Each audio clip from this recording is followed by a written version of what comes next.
Well, good evening, everyone, and welcome back to another Monday night here at Proficiency Bonus.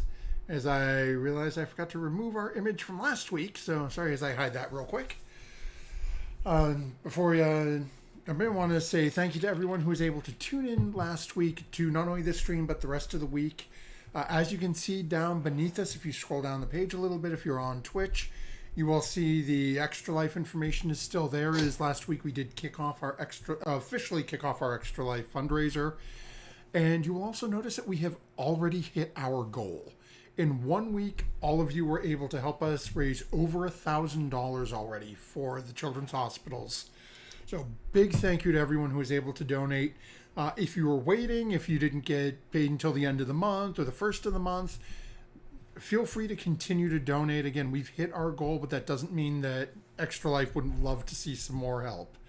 So other things, quick shouts. I want to give thanks to our sponsors, Little Dragon Corp and Cardboard Castle Games.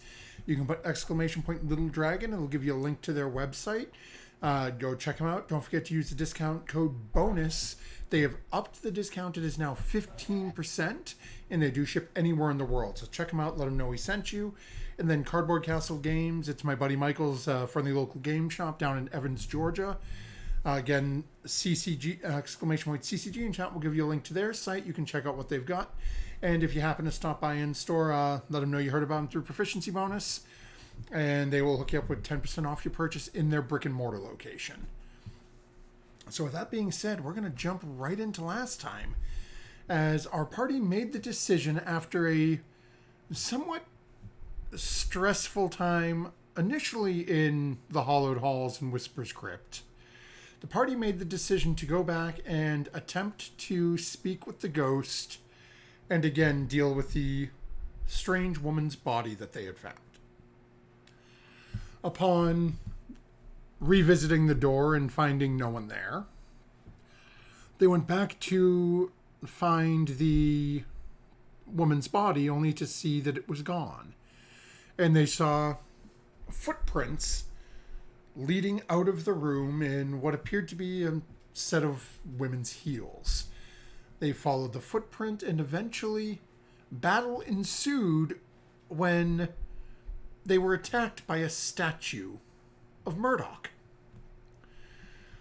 They came to realize that the statue was not a statue, and Murdoch was able to put it down by stabbing it through the shoulder as it passed out, and they were able to ask it some questions. Its form had changed, and it changed form again before their very eyes to a female elf that bore a striking resemblance to their very own Furia, but a familial resemblance. It was not her. And she was advised that when she was ready, all she had to do was put it on. And that's where we pick up this evening's episode, as our party is now outside of the halls. They are in, if I remember correctly, you guys brought them back to the farm where the town's younglings went to have their little, away from the adults. So currently there are a group of you in some sort of rundown, basically makeout spot, with this individual currently bound, looking like somebody who is possibly related to Furia. Out of context, that sounds really bad. In context doesn't help much, but... No, touche. Hey, we just tied this person up quick. Let's bring him to the makeout spot. Yeah. They look like they're related to me. Well, I mean, like 3 minutes ago they were... Sorry. They were, like, little, and now they're big. Yeah. Are you okay? Sorry, DM. You can die. I just want to figure out if this is like Because this is the issue with elven blood. Like, is this a sister? Is it a mother? I don't know. Furious looks to you guys like she's sort of in a state of like shock, like can't really, still taking this whole thing in, staring at this person that may be related to her. If Feria, do you know this? Well, not this Face? person, but the stone creature. Do you know the creature? I don't understand what you're asking me. No, I've never seen this lady before. I don't know. I mean, she looks kind of like me, but I've never met anybody related to me before. Though, is this even her real face, or is this just another? Is she just mimicking somebody again? I mean, it's not They one said- of us, so No, I it's guess. mimicking. Yeah, they said this is who hired, I believe, Yeah. hired this so- creature. Everybody they've mimicked Oh, yeah, okay, so okay. far has been a real person, though. Mhm. Friend. Acquaintance. They try to beat us up. Acquaintance. What is... Do you know the name of this person whose face that you're wearing? The face turns and looks at you, Murdoch, and then turns and looks back at Furia. And then looks back at you, Murdoch, and I was never given a name. I was just told to watch this one. And when it became time to pass on the message. How long have you been watching? And a straight answer would be nice, not this, we've been here since she stabbed some dude in the ankle. And if you're gonna pass on a message, don't attack people first! We could have killed you! We could have killed you. Yeah, I didn't attack. I was looking at you, but I didn't attack you. Jeez Louise. After a couple of moments, the person looks back and looks over at you, Rose. Well, it was rather dark in that hallway. I couldn't tell what you were doing. All of a You were sudden, the you one- just stuck your face in mine and were leaning awfully close, and you do have a rather impressive number of weapons. Thank you. It is true. I look down and, yeah, I agree with that. All right, good point. Good point. Does anyone else have anything that we're asking? Do we have a neutral name to encompass your being?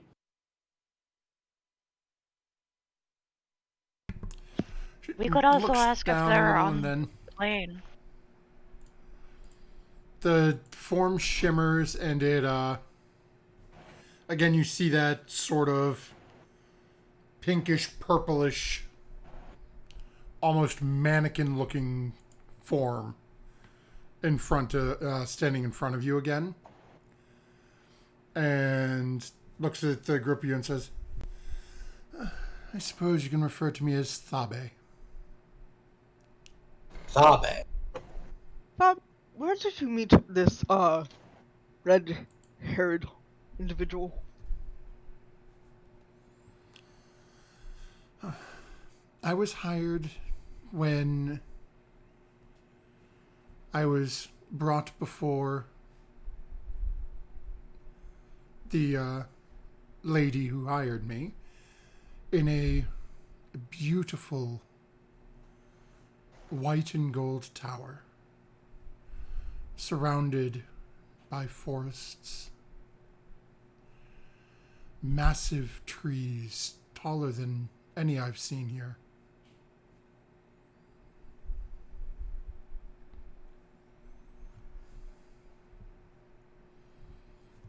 Sounds pretty fey. Yeah.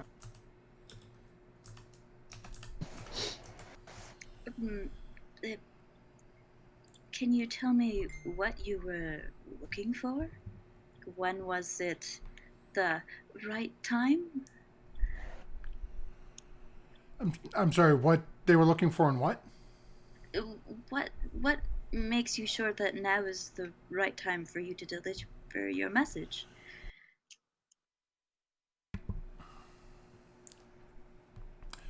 It looks over at you again and, well, one, I've been discovered. I have no other opportunity to do so. Initially, I was going to attempt to advise you of it when you made landfall on that island, but then you vanished with some strange goat creatures. That would I thought I had lost my opportunity, stubborn your plans, yes. but then I heard word of someone traveling with a wanted fugitive and found you as part of a group that was hunting for someone else, and glances over at Sarah. Not my fault of her actions. That was her choice. That was just kismet, shall we say. It was in looking for something to do as I was waiting to see. I sent word back of potential that I had lost you, and I have not yet received word back from our Vandor.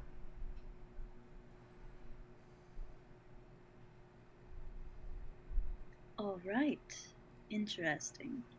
You've been with us that long then? Or tried to be? I was tasked to watch. Well, unfortunately, you don't seem to be the only one watching us. Were you aware of that as well? And you get a very the eyes get a little coy as there is no mouth on this form, but you can see the eyes sort of glance down a little. The head turns away from you a little bit. There do appear to be other parties interested in you as well as some of the others. That is not my business, though. Of course not.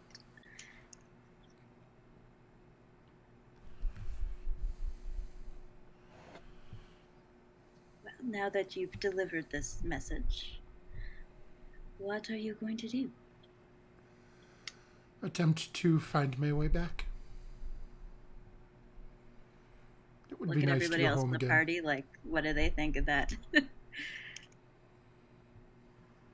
I mean, they haven't hurt us Yeah, I the mean, entire time. had to deliver a message, and they delivered a message. How how are you going to go back? Did your employers give you a means of transport? No, they sent me, and I sent word back when I lost track of the group of you, and that seems like it was such a long time ago at this point. I have not heard anything back, but I only had the ability to send a single missive. Well, the place where you need to get back to, would you consider that the place that you are originally from? I believe so. That is where I've spent as much of my life as I can recall.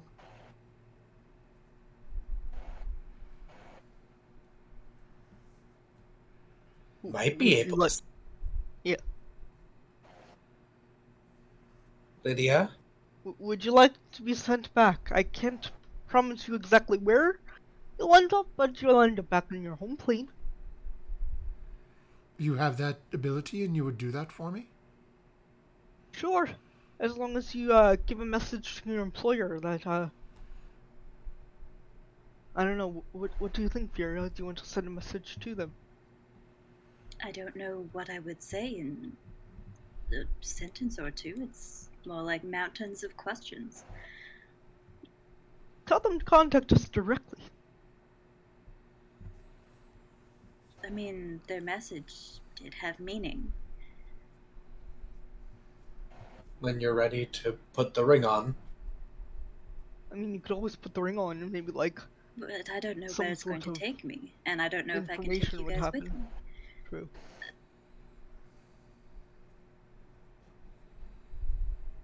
Yes, we could send you back, and I am very in approval of that. You've had a wonderful little guest stay here, but you should go back home. I would very much enjoy that if you have that ability. Sure. Yes, I can do that today. I have it prepared. Everybody get the hell off the material plane! Get out! lawn! Get out! Case closed!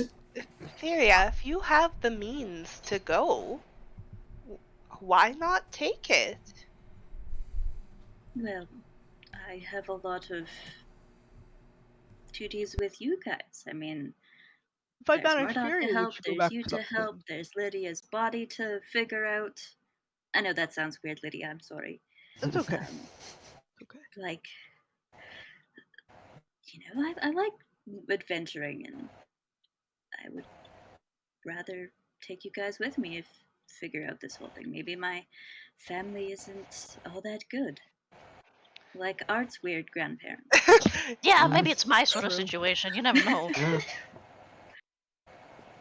Well, I mean, we they have someone that certain- we can look. And they certainly went to a lot of effort to get a message to you, though. Yeah, I'm not sure how I feel about that yet. Possibly, now that I've seen the face, I can see if I can contact them with my sending spell. It's not the person exactly, but I'm assuming that it was a pretty accurate likeness. Just don't have a name, but I could try. Considering how well they were you and Sarah, I mean, Mm-hmm. So I could make an attempt to get in more direct contact. If we need to.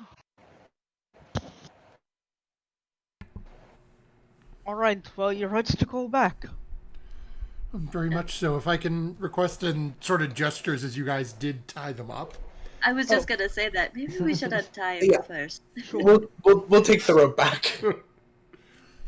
Thank you. As your friend is not certain where I will arrive, I would feel best having all of my appendages available for use. Alright. I will start my banishment spell.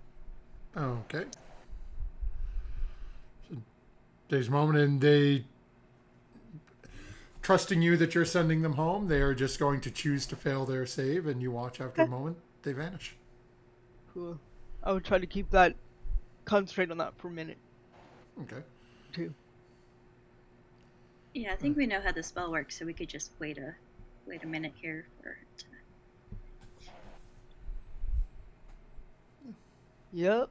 Easy enough. Just concentrating on. Let's all wait a real life 60 seconds. Yeah, I mean, To why really not? just set it in. Just make Yeah. sure they Just go where they go need to. through. Your minute passes, and no one appears. Okay. So All you right. you did in fact banish them somewhere. Somewhere. Sure did. Hopefully it's, I don't know, a giant lake or filled with blue At algae. least we didn't have to kill them. I was gonna feel kind of bad about that. Yeah. Another Just wonderful leave a example of message. Yeah. Another wonderful example of sometimes we don't have to kill everybody that hits us. Tell that to Rose. Woo! Eh, I stabbed them several times. better safe than did I. sorry, you know? So, Part of the reason why I didn't kill them was because Rose was underneath and the sword would have gone through Rose. That's I the would've only been reason you fine. didn't kill them. I'm just going to say the amount of times we've attacked somebody and they were worthy of being attacked has outweighed the You're number right. of times where it was a case of mistaken. I'm pretty sure you stabbed people a couple times when it was obviously not Yeah. okay to stab them. Allegedly. I mean, I can think of one instance right now off the top of my head. An alleged. Yeah, that one. So what do we do with this information? Do you want to sit on that for a day? Do you want me to attempt to reach out to that person? I mean, it's probably going to take them however long it's going to take them to find their employer and say that the job is done. I can try banishing you, Furia.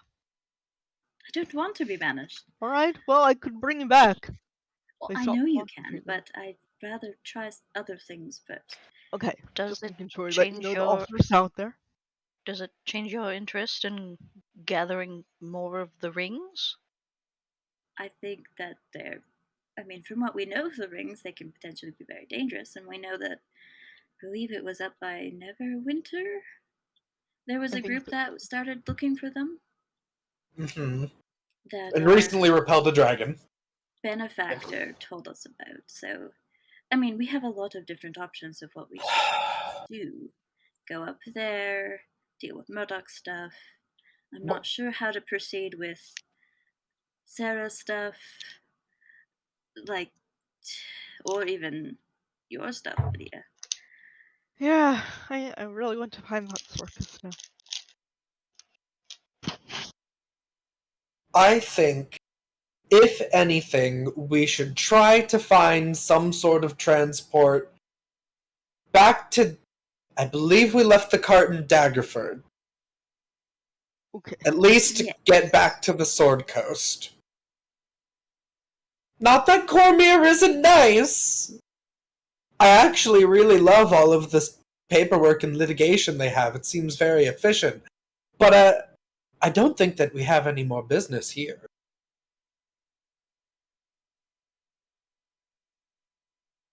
So, Yeah. I'm worried about if I accidentally step on a cat's tail or something, I'm gonna get thrown in I jail. can help you with that if you want to try it out. No. wait, help us with. Oh, I could turn you into a cat for a little while, and you wouldn't have to worry about it. Is there a loophole in that case? If I step on my own tail, am I free to go? how about transportation? Do we need to contact your ally with the Red Wizards of... No, it's not the Red Wizards of Thay. Is it the Red Wizards of Thay? No. No. Who are they with again? I They're forget. like a magical brotherhood of cool The cats or Brotherhood. something. There we go. Sorry, there's so many groups of wizards that are vibing with each other at any given time. I'm so sorry. Yes, do we need to contact the Brotherhood again and ask for another teleportation? I mean, that'd probably be the most expeditious. Yeah, well, we are a long way away from the Sword Coast, aren't we? From what I remember of the map. Yes, we would have been by horse, I think several weeks' ride, possibly, depending on where we were trying to go. So, yes, it would No, be I can- nice. I can contact contact them and say, hey, can we go back, please? Yeah. Well, then why don't we go back to town and do all of our magical inquiries from there? I think that sounds good. Also, somebody should really check out that cube that Lydia got. I'm kind of worried about that. Ed, can you look at this art? Uh, Identifications when we're somewhere more comfortable. I don't. Right, I'm just saying it now because if I don't say it now, then I'm going to forget about But it. it's my companion cube. I like it. Well, my rock will hit me in the back of the head if I leave it behind. I don't want something like that happening to you. Or Okay. worse. Okay. Let us make our walk back to the tavern before some canoodling teenagers decide to happen Yeah. upon this place. Yeah. Yeah. Please. We'd probably give them quite a scare.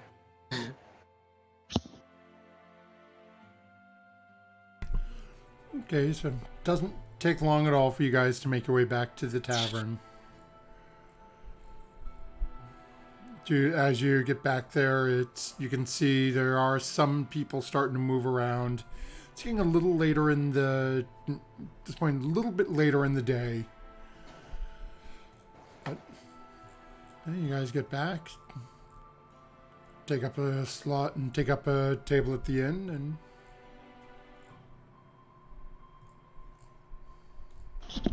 I'll just kind of like sidle off a little bit and send a message to Noel. okay.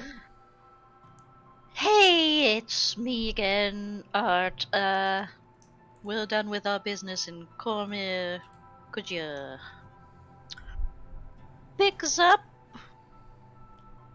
Kick us to Daggerfoot? Kisses.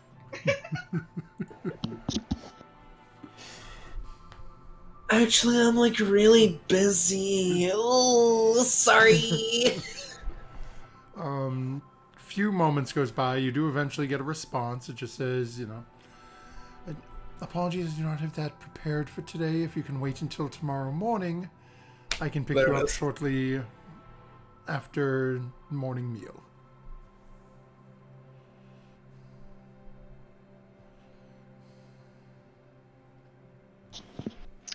When's the Uber getting here?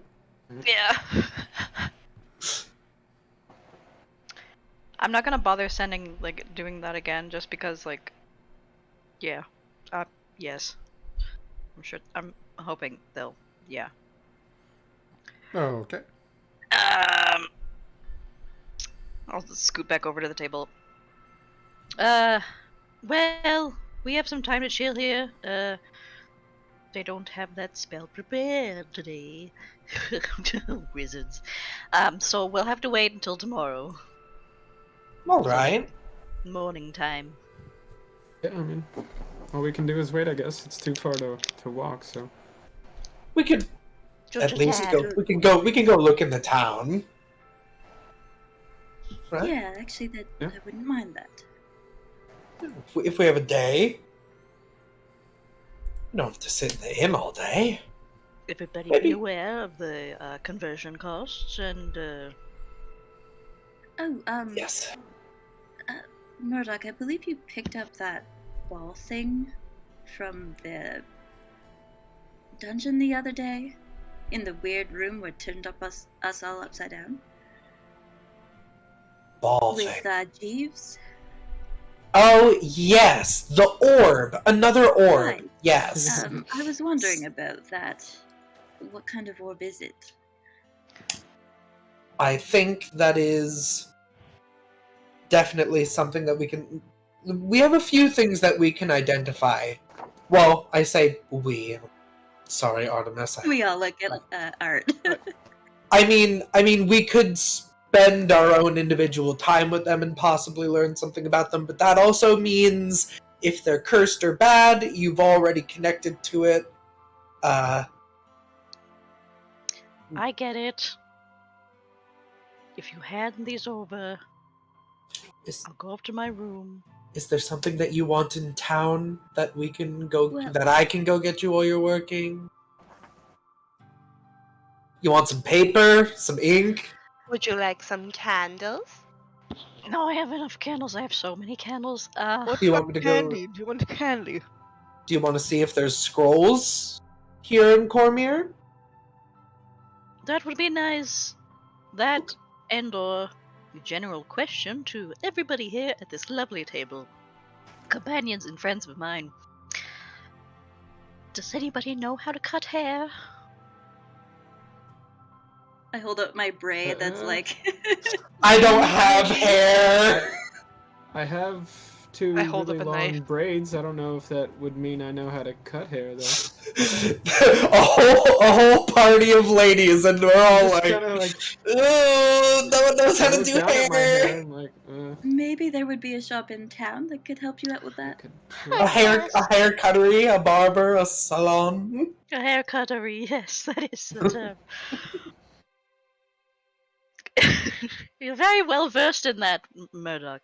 Yes, I suppose. I used to get my scales polished. But that's like things that like young Dragonborns do. Like I don't do that anymore. I don't care. Look, I'm patinaing. It's I think it's rather beautiful. It's a nice contrast of colors. Oh, thank you. But yes, hand over the orb and I will look at it. Okay. I'm Yes. interested in the orb because if it is a thing I might be able to use, then I won't have to look for it in town. Yes. Also, I've got this massive weapon that we picked up from that. Yeah, I was gonna ask about that. I thought you still had that. Alright. Art's gonna pull out a You piece guys of have been paper and carrying just it like around, so- scribble down what they need to do. Okay. Orb. I'm holding on to the ring. I'm holding on to the ring of T'Challa. I've out of character voiced that I think it does actually work best for Artemis. Murdoch is not a make things explode kind of spellcaster. Is everyone okay with? I currently have it in my bag of holding. Is everyone okay with me giving that to Art? Yeah.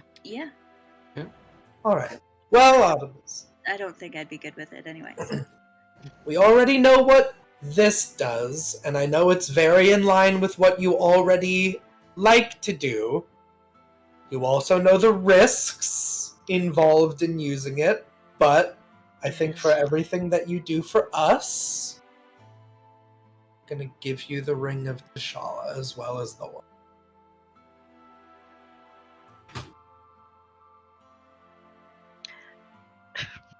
Would it fit on my finger, or is it too big? I think it shrinks when you attune to it. Yeah, so at the moment it is. And actually, I can't remember. Art, did you identify this, or is this something that Murdoch spent time with? I think you identified it, right?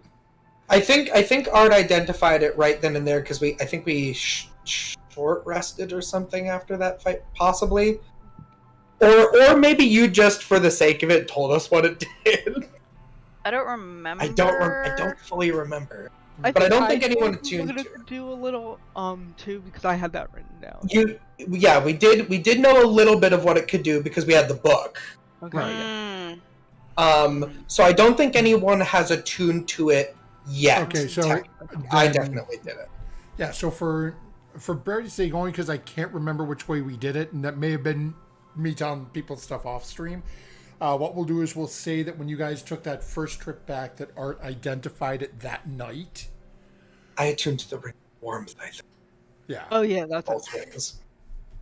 So yeah, at the moment, Art, this ring is still, it looks like it's probably, a size 15, 16 ring. It's fairly large.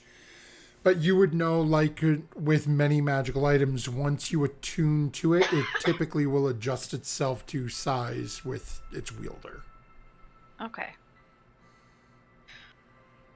Right then, I will keep that on me, safekeeping, and I will not use it unless we absolutely need to. I can't remember if I gave that mirror and dagger from the haunted halls to anybody, or did I like stuff them into my I think I stuffed them into my pack, but I'm not. I think you just stuffed those. Yeah, I don't think you gave them to Okay. anyone. Okay, so that's the mirror and dagger. And Murdoch, you said you were looking for an orb. Where did the orb come from? So if you remember, there was a room where right when you walked in, the gravity reversed. Okay, And on the yes. far end of that room, there was an orb on like a diocese or something, and I swiped it using my unseen servant. Okay, that's the crypt, not the halls. That's why I'm not finding it on my notes here. Yeah, it was in the crypt. Lydia, you had a cube that we need to look at? Yes, my friend Cube. Yeah, that she Friend bought. cube, yes. And And then Rose, any- did you say you had something? Lydia was holding the blade Giant we got. weapon. Ah, Yeah. I'll go get it from my room and put it in yours. yes, please. That would be wonderful. Saves And me a trip or two. I think that's everything. Sprained Yeah, muscles. because my sword is just a +2 sword. It's not a doesn't have anything else going on with it. Then there's that really nice bottle of booze that Sarah has. I don't think it's magical, but I think it's just a really nice bottle of booze. Yes, I was going to take this to a place in town and get it appraised a bit. Okay. Also, I'm probably going to find a blacksmith or some sort and get some proper handles for the blades I found. All right. I would love to go into town as well. I'll do some shopping to see if I can get anything for Artemis. Is anyone else wanting to come into town? Artemis, did you want candy? I mean, it'd be fine. Like a corner Alright. store or some That's what I was thinking. drop Alright. sweets of some sort. That'd be wonderful. Okay. Theria, Quite a while. Are you gonna- I'll come along, but I might not get what I'm looking for until Art's done looking at the seemingly pile of things we've now gathered. all right. Because I was going to say, if I do find some scrolls, I might need some money from the. I have some, but How about you I have most of the money. do I your do. orb first, Furia, and then we'll figure it out. Was that what it was? That was the orb, right? Yeah. Yeah. Yeah. Oh, it was. I From was the one that remembered it, and Murdoch. Yes. Yeah. All the It's things. it is our orb. Our Might not be my orb if orb. it's not what I want. So. Yes. All right, give me a few minutes, like 10 to 15. Per item. We're back. And they'll like go up the stairs, kind of like avoiding the gaze of the like bartender slash like innkeeper because I was the one who exploded the room.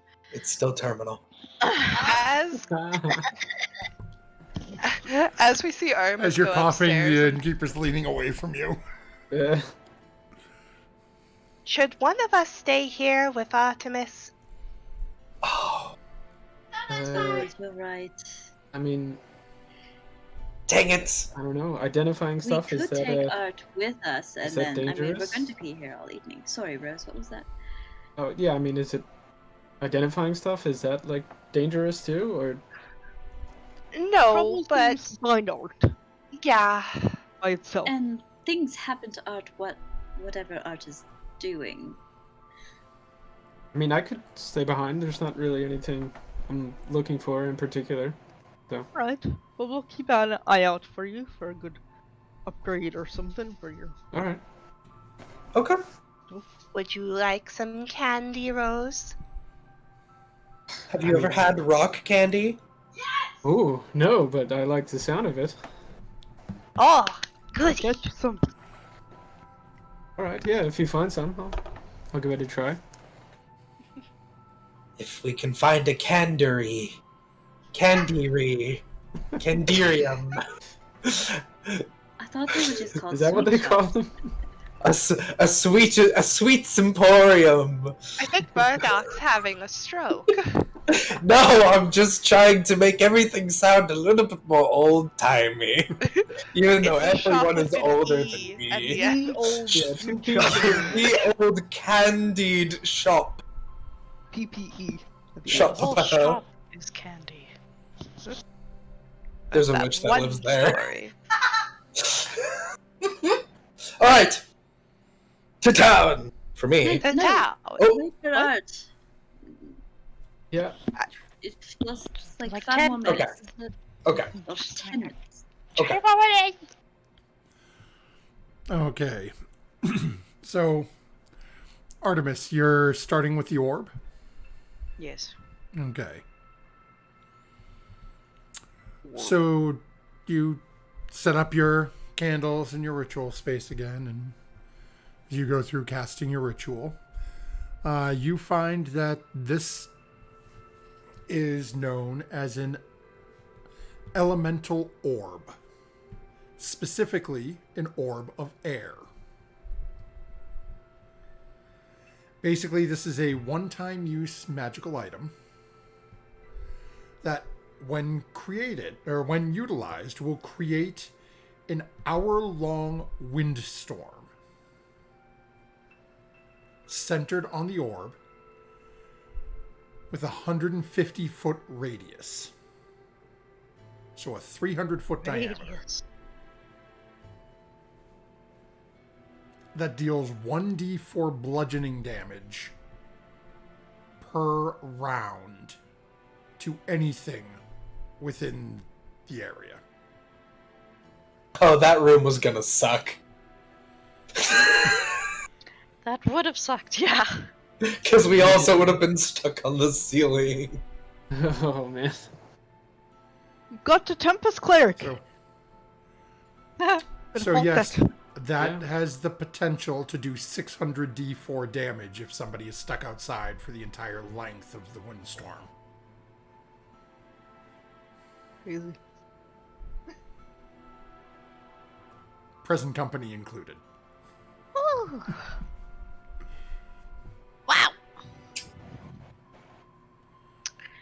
Alright. It's You, an you orb get the of- sensation as you're looking at this that deep. it's a wonderful item, but there is no way to utilize it without wrecking yourself at the same point. As it will also uproot trees and will destroy light structures. It's a portable one-time use tornado. I was about to ask. Classified as a tornado. I hope you're ready for like in a year and a half from now when the perfect situation to activate a portable tornado comes up and I go, "Hey, what about that orb?" and you get mad at me. I hope you're ready. Ophelia drops it on somebody as a bomb, as a bird. Yeah, that's a great By the idea. way. Oh, There we go. Or Drop we it hop as through a portal bomb. after chucking it as far as we could. yeah. You know, I mean, there's ways to use it. Load it Oh, like and Fire Adam, in pay the to see hole! Fury as an owl. Activate, drop. Okay, great. You got 60 feet of movement. It starts. Yeah. You actually with. put it in a catapult, throw it over the wall of a castle. Hey, there you go. You've got options Yeah. with it. I ain't saying it's not a good item. Yeah. I'm just saying when you start that, you're at least taking a couple of hits as you're launching it out of there. You could also trigger it with a familiar. Like the familiar will not probably make it out of there, but you could like put it down and like leave your familiar there and be like, "Hey, we're gonna get out of here." Could Jeeves activate it? I could ask God an save. animal friend to do it as well. Jeeves can do anything that a human servant can do, so if a human servant can activate an orb, then I think Jeeves might be able to, yeah. Yeah. So he'd be fine. He has one hit There you point, so he'd vaporize, but you could summon him back. True. It's like the Smash Bros elimination, just like the wipe, like the yeah. Yeah, so that's what you learn about the orb. Great. Okay. Well, after learning that, I'll like step out of the little ritual space and just kind of like the candles. I've already burned up this place enough. And like come downstairs and put the orb carefully on the table. This is there's a lot of power in there. What? Oh, yeah, I mean, what kind of power? You familiar with the wind, with like windstorms, like tornadoes? Oh, yeah. I mean, I've heard of them. I've never seen one in person, but Yeah. It's like that. oh, It's like Like a it's like tornado in a orb. yup. Yeah. I handled a case one time where someone got transported to another plane because her house got whisked up by a tornado. It was a very odd case that I had to deal with. Sounds like another wizard thing. There was a wizard. There was. Hmm. There's always a wizard. Was he a wonderful whiz? He was. He was kind of a sham. Ah, Spoilers. Well, unfortunately, that's not quite what I was hoping that or would be, but thank you, Art. I'm sure it will come in handy one day. It's a one-time use, so careful, I suppose. How do you turn it on so that we don't do it accidentally? Is it a word? I I guess that, think if one time you just yeah, that would have smash it or been helpful to share. Yeah. So yes, it is. Should you go like, let there be wind? I thought you said that you just have to smash it. Is it That's just what when I'm it- assuming. Is it just when it He breaks? said it all. No, so it's when you set it off. It's not specifically breaking. Oh, okay. And Oh, the command word for it is luft. Scatter! Is what? Luft. Yeah. L-U-F-T. All right. 99 love balloons. Oh, shit. 99 red balloons go by. Yes, it is luft because luft is German for air. Yeah. Hey, there we go. Yes, there's a command word. It's And then they like Nothing. stop No. themselves and they like they like take a piece of paper from their bag and like write it down and like slide it into the center so everybody can like take a peek at it. Nobody say it. He said, "Ooh, look." Let's put it in my the bag word of is holding just in case. Is it like a long U or I'm sure it'll is it figure like it an out. umlaut over I it? don't know. Alexa. No. Okay. You hear someone in the background. Yes. No, not you. Oh. But I mean, I'm not too keen on holding on to it just because I have short arms. I can't throw things. Well, I do have other means of doing. I think bag of holding would be the best place Yeah, for it, just in case. Probably. could you So say what the of yours or word if mine? we put it in the bag? I don't think so. How about It's we not just really a common word that we say though. Yeah, let's so- just not. let's just say not. it. I shouldn't have put it out in the middle for everybody to look at. Really. Yeah, eeny, meeny, well, you have a whole lot of money and stuff in yours. Mine is fairly empty. We No. can put them. Most of my money is not actually in the bag of holding; it's in the portable hole. Oh, that's right. It's in the portable hole. It can go in yours. Fine. All right. It would probably be good for you to have it because you can turn into little flying things, Or big flying things. or big flying things. All sorts of flying things. That would Like a work. pterodactyl. A what? Yes. Exactly. It was something I saw in a book once. Huh. It's like a dragon, but it's not classified as one. But I can't turn into dragons. I tried after we saw that one time. Anyways, here you go. And they're gonna slide the orb over to I'll put it in Feria. my bag of holding. Murdoch Right, has now yeah. learned that Sarah would say opossum. Okay. Now that we've got that figured out, thank you very much, Art. I guess we could go to the town now? You got it. I'll be back after making some more identify spells possible. Oh yeah, I was gonna stay behind with you, Art. Just because of what happened last time. I mean, don't mind me. I won't get in the way, but No, that's okay. I kind of get it. Yeah. We can hang out. You can. I don't know if you can help me with the the spell, but you can. Maybe Rose could cut your hair. I was gonna Keep say I on- could try to cut your hair. I mean, you could see I don't really cut mine very often, but or not. I don't know. It'll be a good bonding exercise for the two of you. You two don't You get know, to spend a lot of time with each honestly, other. We could just look for a The place amount to of do that in town. True. If I finish up my identify spells, come on, Rose, let's do it. Alright. Okay.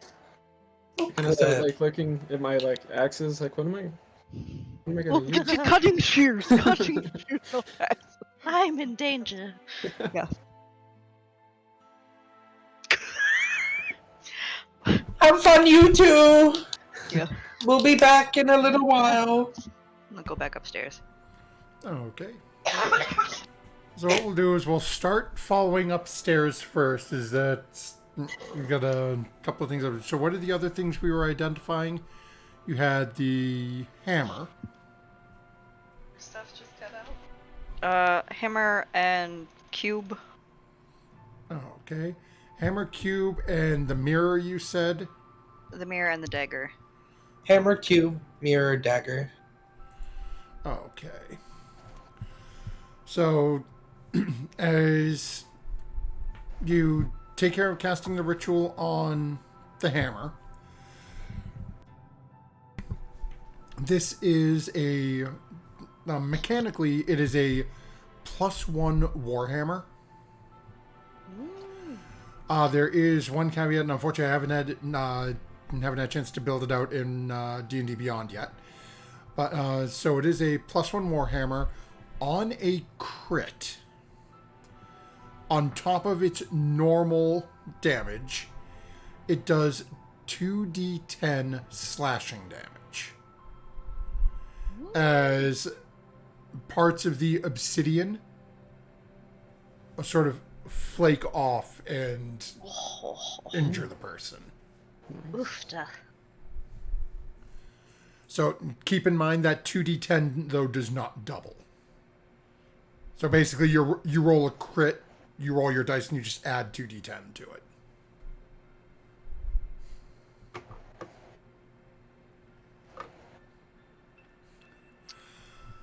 Heck. Okay. The cube. As you cast your and as you do your ritual again, I need you to make an intelligence check for me. Got it.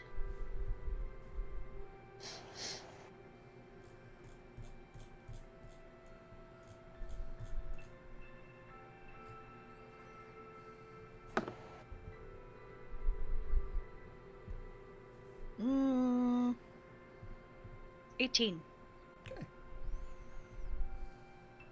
Okay. So you cast your ritual and you'll see what happens.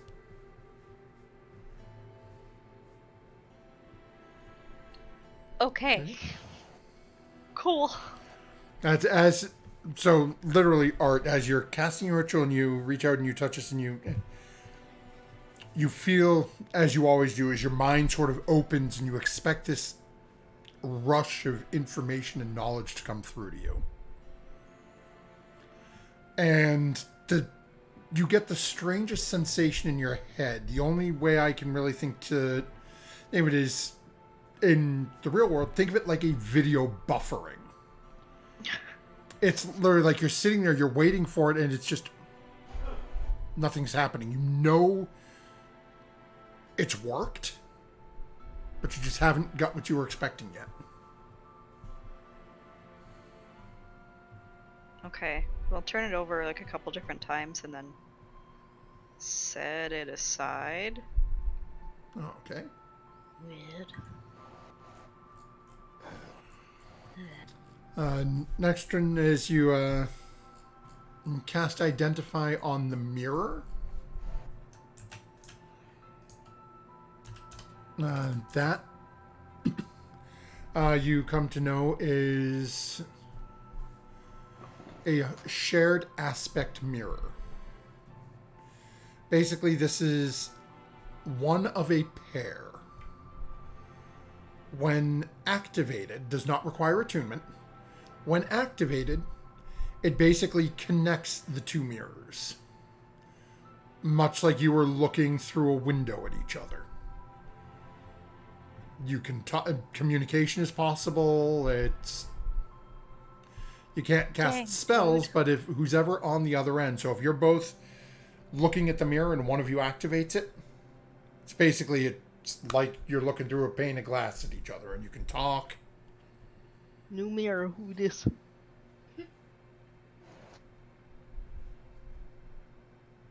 Contact other person. Cool. You would also know from casting the Identify spell that it is possible for these mirrors to be sort of synced up with more than one other. But most people will typically link them up to one. But it could be linked up to any number. Nice. Discord mirrors. Wizard group chat. Where they can all ponder their orbs together. Oh no, it's one-on-one communication. It's basically Omegle. You hit a button if you don't know who you're calling. Oh.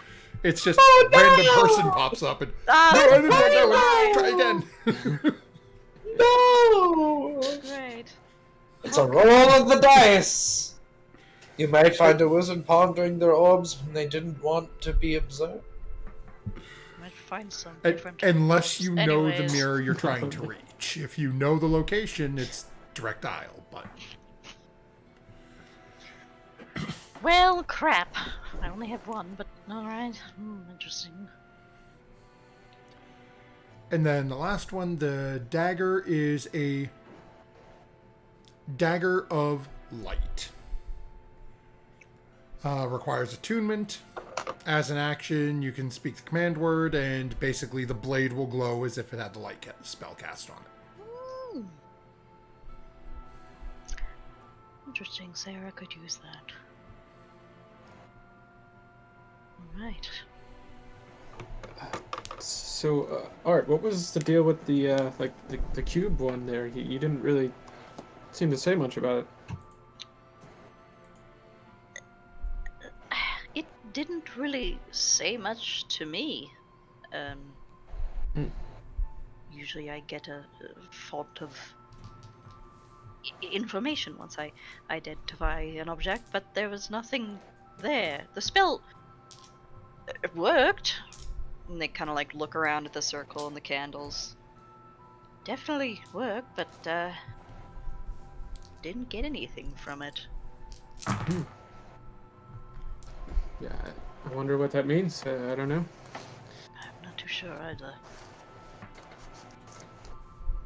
I hope it's not something like what Lydia had before, where there was like these weird dreams and stuff. I'm so done with the weird dreams. I mean, it might be. I don't know. And they knock on the wooden floor. But Rose, if that still is on the table, I wouldn't mind if you attempted to trim this. It's horrible right now. Yeah, I'll see what I can do, and I'll like start to go through drawers and like look for shears. It's like I guess I should go down and ask the innkeeper, right? Or maybe Sarah has like some small scissors or something. Maybe, and I'll look through like any drawers in the room before I head downstairs. As you look through the room, there really isn't anything that would help with this. Yeah. No. All right. Be right back, and I'll head on down to the barkeep. As you run down, and he's just there, he's helping a couple of people, but sees you come down. Oh, what you need? Would you happen to have any kind of shears or scissors to my friend? I'm gonna try and give them a new haircut. I don't really have anything for hair. I mean, I got meat shears. You can try those if you want. Could I? What do they look like exactly? He disappears back behind the kitchen and brings out it. And they probably look to be about 15 years old. Little small pits in the blade, covered in grease. And he just tosses them over to you. That's the best you got? I mean, yeah, it's what I used to cut up meat and stuff. Alright, thanks anyway. I don't think that's gonna do it. Oh, okay. Holds his hands out, takes them back from you. And They're a little I'll dirty. Starts wiping them on his apron. Sure. Yeah. Oh, okay. Goes and puts them back in the kitchen. And I'll head back upstairs to Art. So, no luck unless you want the greasy carving knife he has for the breakfast meats, but No, I feel like somehow that would make my hair more flammable. yeah, so I passed on that. I could go to the shops, try and find something. I mean, we could go if you're done yeah. with your spells. I in here. suppose so. If everybody's still hanging around, then we might as well tag along. Yeah, I think they're still. They would have left by now? Did I notice when I? Yeah, when downstairs? you went down, it's been about 20-25 minutes at this point. So they've probably they're like midway through their things, but you guys can still take off. You might run into them while you're out there. Okay. Yeah, it looked like they were already gone when I was down there, but we could, we could just take off ourselves and see what we can find. Take a look around town. Yeah. I mean, we know where we're supposed to be come morning time, so there's a meeting place. It's fine. Yeah. Okay. So as the two of you start heading out, we're gonna screen wipe over to our other 4 friends who have started wandering the town about almost half an hour ago at this point. So folks, where would you be heading first? Or would you all be together, or would you have sort of splintered off? I know Sarah was going to head to the my Blacksmith? brain just blacksmith. I wanted to say barber shop. But yes, the blacksmith. The hair cuttery. So if anyone was following her, that's where she was going. Okay. Yeah, I would follow along. I would be looking for like a magic supply shop. I'm not sure how well supplied this town is, but I would keep my eye out for one of those so I could come back for it later. Oh yeah, that too, and the candy shop. Oh, okay. And I'm looking for also a major shop somewhere with scrolls, like maybe even a bookstore, but also possibly more realistically an alchemist or potion seller. Oh, okay. So, Lydia, after we're all done here, we'll go to the candy shop and find Worthington's Originals. They even sell those anymore? Never liked those. They were all so They're sticky. good! They're Have you not had so the good! chewy kind? Of course you like them. You're old. Old people like those. They're a nice little sweet treat! Look at the pot calling the kettle black. You think because you can catch yourself a nice young man that you're not at the same age range as us, ma'am? I am older than you, true, but I'm not really older than you at the same time. If there's any butterscotch, I'm not gonna get you any butterscotch then. Damn! I'm not. No Thank you. candy floss for you then. Mmm. I'll get you something good for you. Look out for diamond dust for me. it's called angel dust. Sounds like an equal trade, some sweets for some diamond so- dust. On your travels, heading around and looking, Murdoch and Furia, you would notice there does not appear to be a specialized like magic or mages shop within the city. You Probably do a lot of see licenses. you do see a like a general, what they refer to as a general adventurer's store. You're not sure how much, depending on what you're looking for, whether or not they would have something. Okay. But eventually, you do find your way, find your way over to the blacksmith. You see a rather heavy-set human male. It takes you a moment to realize it's a human, given the amount of just hair coming out of the sleeves, the front of the shirt, the back of the shirt. It's just, this is a very furry person. Ah, a werefolk.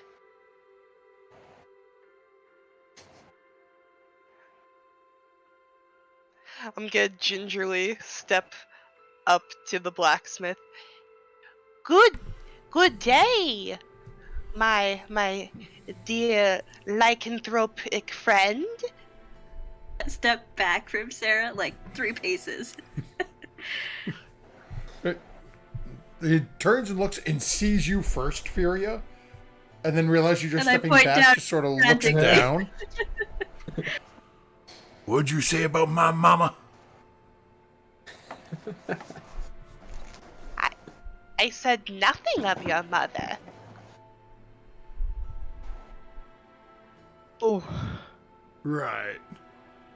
Anyway, I am here to ask for some handles to be made for these blades that I've come to acquire.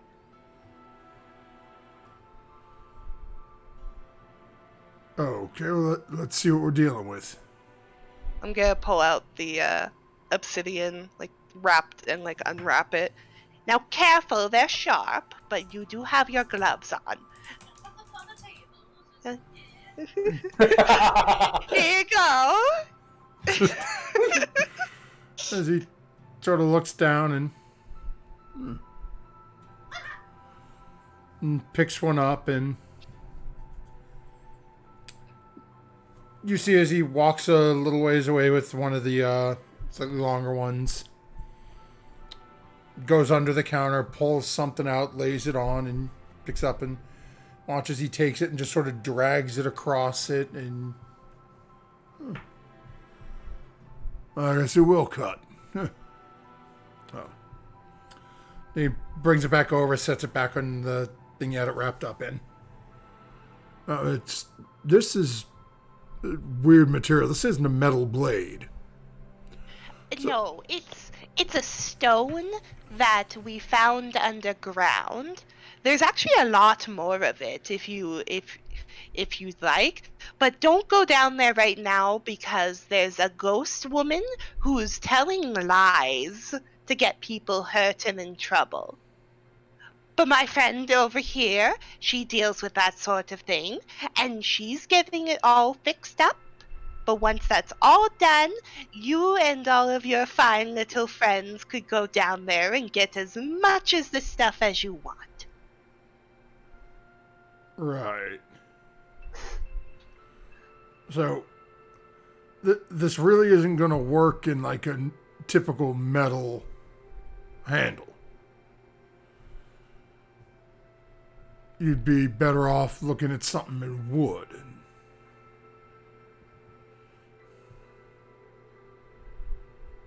You seen some of those decorative pieces where people get the 2 pieces of wood and put the metal in between it? Oh. And I'm more than Do you happy to try something with metal, but I don't know how long it'll last. I know my metal will handle it just fine, but you're asking me to stick a piece of stone in my metal, and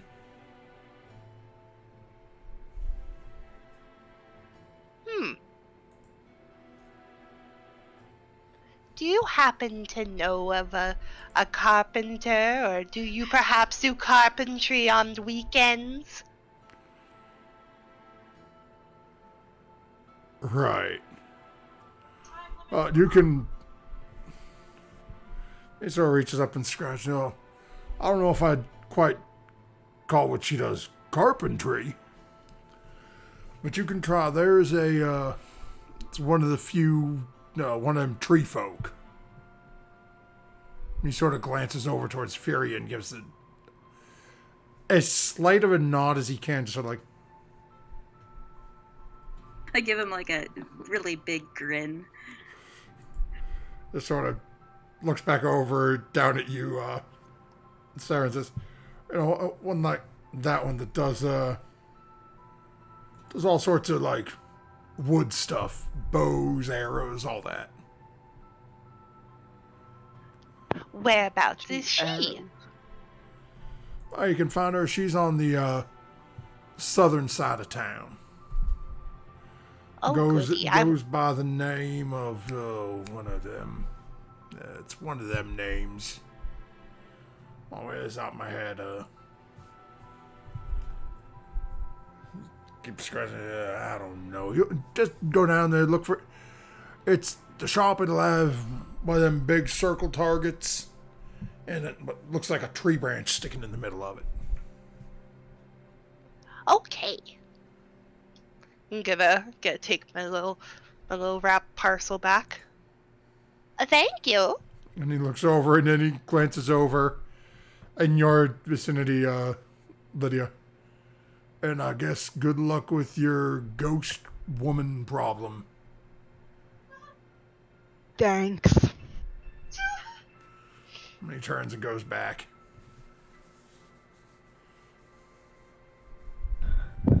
I'll leave. Make sure Sarah's following after me. Yep. She's toddling along. Yeah, once we leave, Sarah, you know the ghost's dead, right?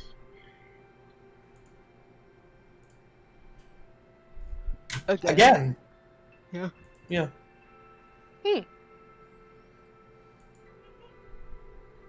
Mm-hmm. Slipped my mind. I'm gonna keep walking. Okay. So as you're heading back, as you're heading down towards the new location that Sarah has just been advised of, you guys will be passing by the general adventurer's supplies if you wanted to. Bruce, I'm not sure what you're looking. Well, I know what Murdoch's looking for. I really don't know what Fury is looking for. Yeah, I doubt they would have what I'm looking for, but I will pop in with Murdoch. Cool. And inquire. Okay. All right. Yeah. What's the vibe? What they got? As you pop in, there's a younger kid standing behind the counter, just sort of leaning over, just... Hey, what can I do for you? Hello. We are a traveling group of adventurous types. We saw your store, and I would like to inquire about your stock. Okay, what you see is what we got. What are you looking for? He just sort of gestures, and you can see there's ropes, there's backpacks, bedrolls. It's like a camping store. I guess that is a very big part of what adventurers do. I mean, we got some other stuff as well, but most of what people coming in here looking for, like we got the metal bits over there, and he gestures, and you can see there's the climber's pittons and caltrips and ball bearings. No, none of that. We are mostly already fitted. I was just hoping to maybe see if we could either top up on. It would probably not be on the shelf. It would probably be like more under lock and key. I would assume like scrolls for the more studious magician types, or potions, little jars of magical goodness, anything like that, possibly. He looks and he said, well, we do have some healing potions. They are fairly small, though, so they're not you guys are already all kitted up. I don't know if they're going to be of much use to you. They're always useful. And he goes under and you can hear the key turning and things like, or he pulls out, he's got 2 greater healing potions and 4 regular healing potions. Oh, This is our entire stock. These are perfectly fine. All right. So, what is it going for then? And you said you were looking for scrolls too. You said, right? Yes, I understand if they're not Let me available. see. And he starts digging through underneath, and I assume you have to have a lot of licenses and stuff to sell those sorts of things here. That's what I've learned. It's a little troublesome with the purple dragon, to be honest. But they keep us safe, so at least that's what Ma tells me to tell people when they ask. So eventually he comes back on and says, "This is all that outside of the capital and their own arcane universities individuals. These are all they'll let us sell at a location like this." And he pulls out, he has a single scroll of alarm, a single scroll of featherfall, and a single scroll of identify.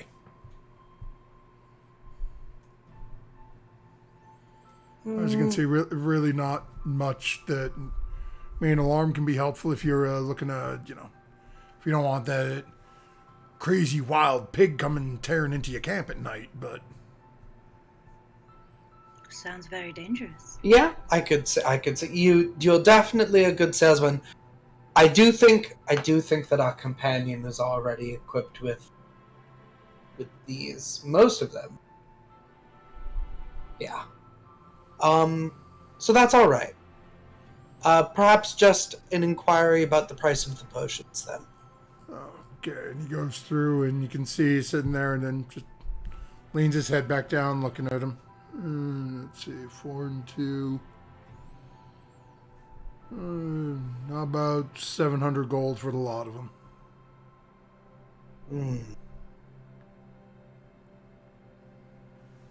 It's 2 greater and 4 regular? Yes. This kind of...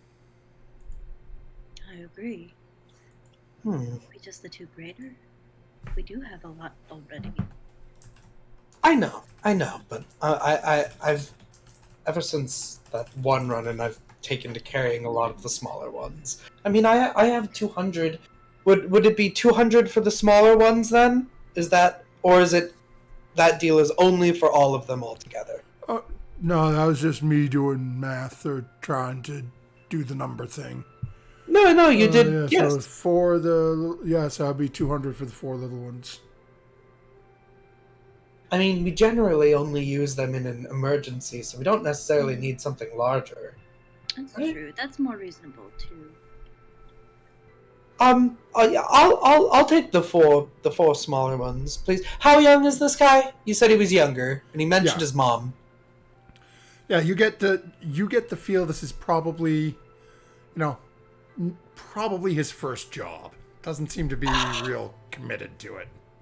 I was gonna pull some stuff and get it cheaper, but I don't want to get a young guy at his first job in trouble with his mom. All right, yeah, the 4 regular for 200. Okay, takes the 2, takes the graders, puts them back underneath, and gets everything packaged up. Takes the coin from you. I had 205. Anything else you need? You sure you don't need bedrolls, backpacks?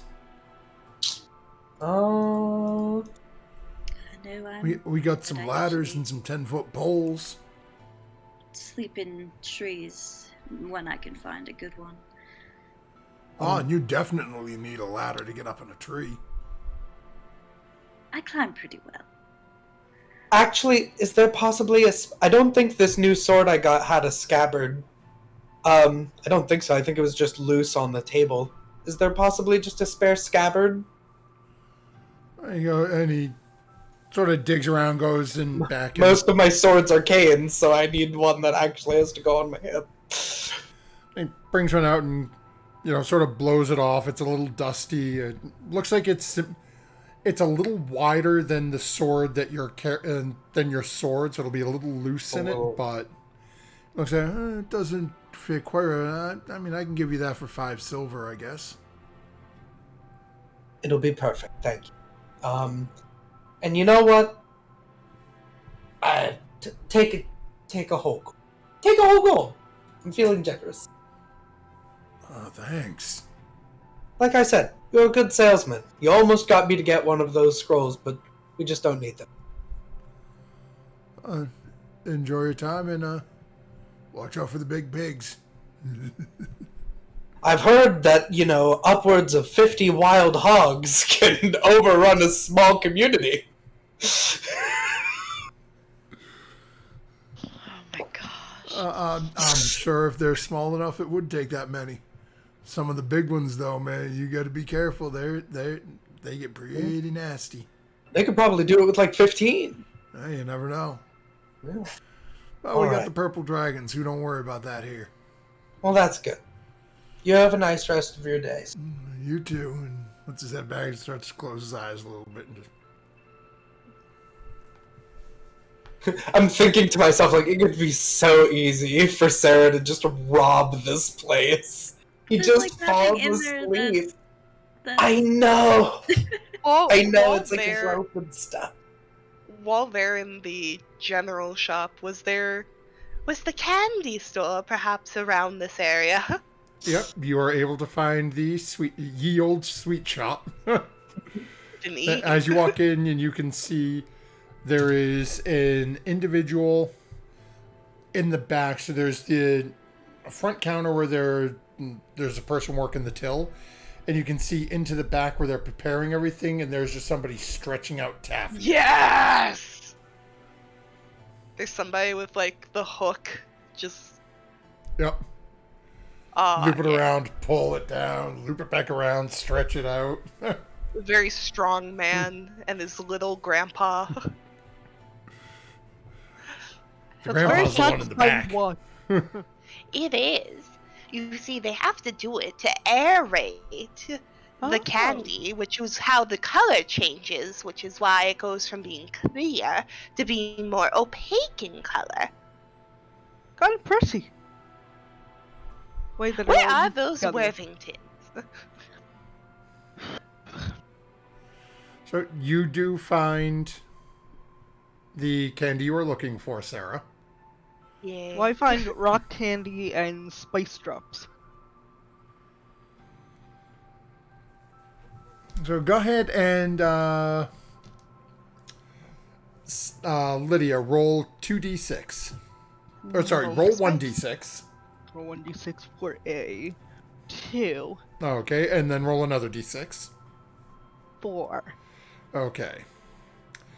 So you do find two packages that they are not referred to as spice drops.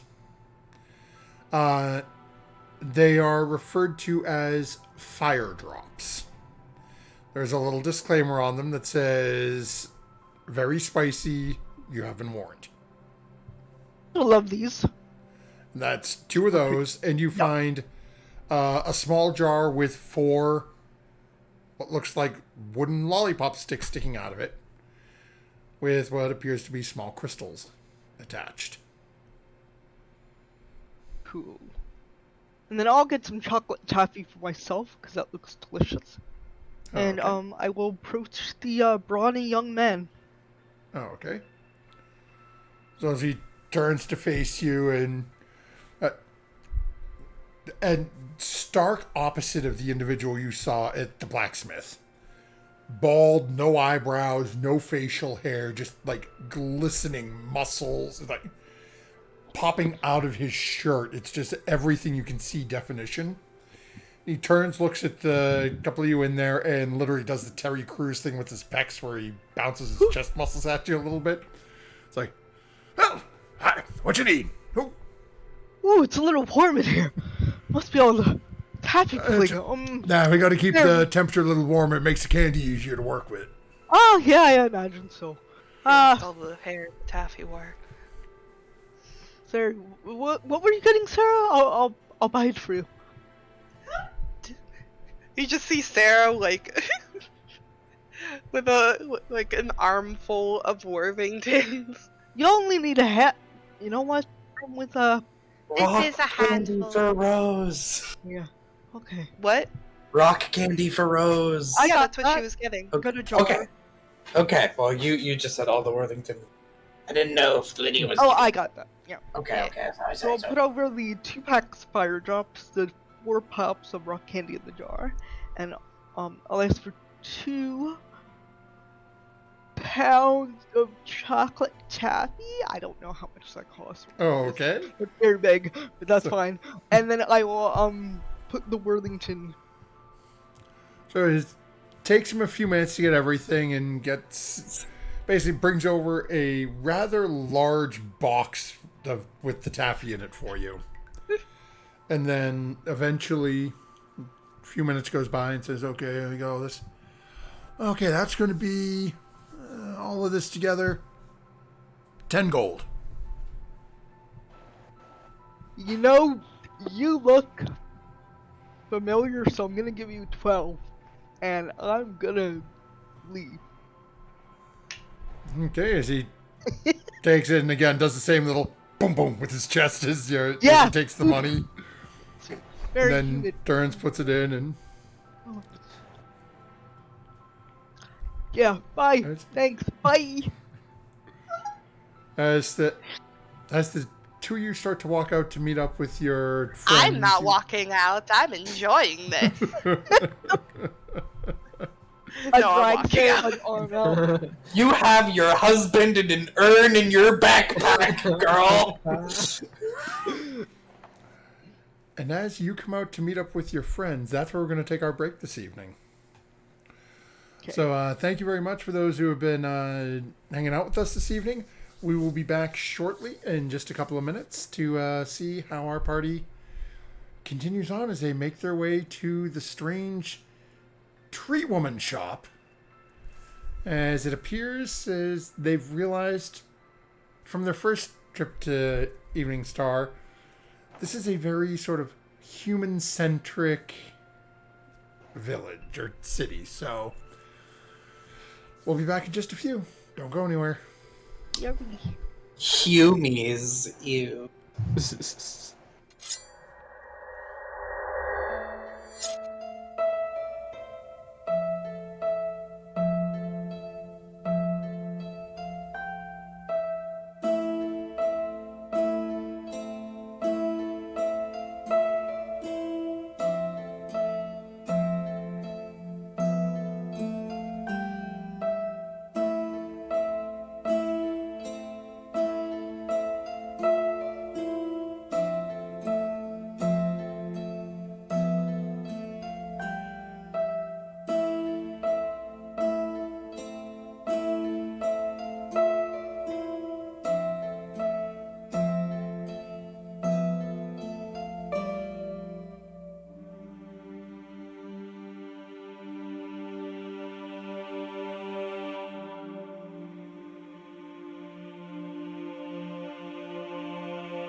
Welcome back, everyone.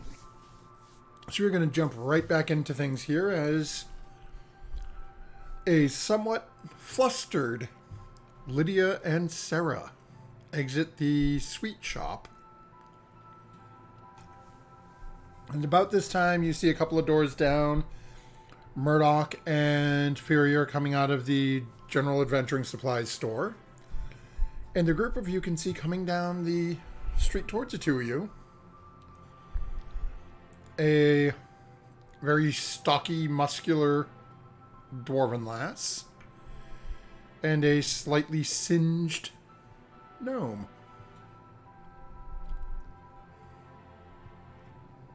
Did we find a barber surgeon or whatever they were called back then? No, They you're were- right. Sweeney You're right. Todd. They were barbers and also. Yep. Yep. Did we find Sweeney Todd? So Speak you have not as of musical. yet. Okay. I'll Alright, wave for the two approaching and make sure they know we're here. We have to I go got on you both Fleet candy. Oh. Hey. You both get candy, and we have 2 pounds of chocolate taffy, for fun. Lydia, are you aware of just how much that is? Now I do, now that I have it in my After arms, your yes. 1 pound marshmallow Yes, fiasco? that was a lot of marshmallow, but I thought the taffy would Yes. be more compact, but it's still 2 pounds. It's... You came out like fanning yourself. Yeah, you should go in there. Or look in the What? window, Murdoch. Look. Look in the I'm window. gonna like gesture for Murdoch to like come down, and I'm gonna like What- grab her face and turn What are her you head expecting me to into see? into the window. Mm. Makes Snow Moon look small. Yep. Is So it we have working 2 already? pounds of taffy. Can't see. Maybe Cormier isn't that bad. So I will give Rose her jar of rock candy and some hot wheat fire drops to Art. Say, here you go. Okay. The rest of us have 2 pounds of taffy. Ooh. Feel free to have taffy too, actually. Anyone. Would anyone like a Worthingtons? A what? No, Yeah. thank you. Yeah. I'm gonna throw one to Murdoch and throw one to Rose. Oh. It's still so good. It's not like fun like candy, but it will save your life. I have a health potion for anyone that doesn't have a health potion. A health potion. If you don't have one on your belt, you're gonna get one in a second. Alright, I guess I need one. Sarah, I Lydia. will also take one. Okay, I've Sarah. already got one, so. Furia, you got one? Yes, I have I believe it's a major one. Okay. Art, you got one? Yes, I have 2. Alright, so I have 6. Wow. Okay, I added a potion of healing. Fine. Yeah, Sarah and Lydia can add one. I had 8. Now I have 6. Do you want some taffy in exchange? I would love some taffy. Alright. I'm thankful to still have teeth at this age, so that's good. I've never liked the way that taffy makes my teeth stick together. It's a challenge. Did you look in the window? Yes, I'm looking right now. Okay. I'm good. Oh, look, a cat! We were A tobacco wanna- told by I the want to chew him like some taffy. blacksmith that we should cat? head toward the woodworker, arrow maker. Oh yes, we should find some special arrows for Sarah if they have any. And to put some handles on Sarah's obsidian shards. Oh, okay. Did you by chance find a barber? Yeah, or maybe Not Were there- yet. We haven't the- really looked though. Didn't find In the any general- scrolls either. in the general store, did you happen to see any kind of like scissors or shears? I was gonna try Oh. to have a go at Art's hair. Oh, I'm sure that they had all sorts of simple bits and bobs like that. I'm sure there's actually a very high possibility that there could be some scissors. You know, for all our magic, we can't cut somebody's hair. It's kind of odd. I mean, I mean, I don't want used to. magic to get it to this point, but I feel like it's a bit too much at this point. We don't want to mess it up. I could give it a try with my thread scissors, but that may take a couple hours. You know, Jeeves actually could maybe do it. It says that he can do anything that a human servant would be able to do. I'm sure maybe treating hair might be possible. Right, but you wouldn't have the means to cut it. No, he would need some scissors. Well, let's wander towards this Yeah. wood person and see Yeah. what we can find. Okay. I'll Maybe keep there's an like eye a out sewing for shop. I'll keep an eye out for some place with scissors or a barber. Okay, go ahead and make a perception check, Art. Okay.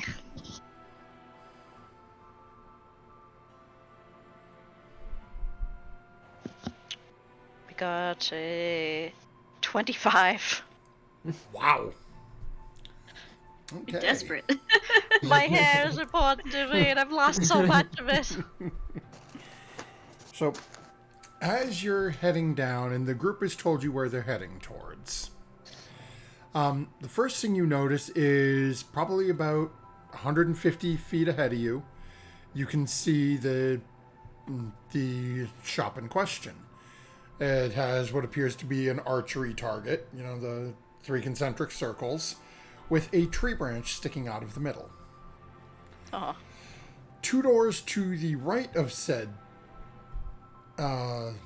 establishment, you see what looks to be I'm going to phrase it as a small version of a skyscraper as you're looking at this building.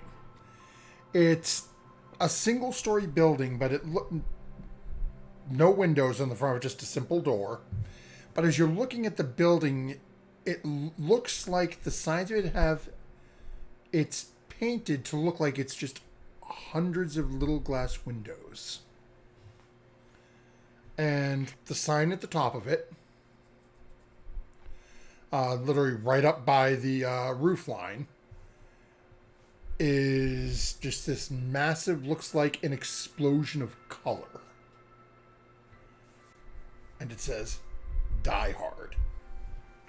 Oh my gosh.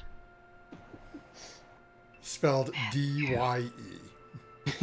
Yeah.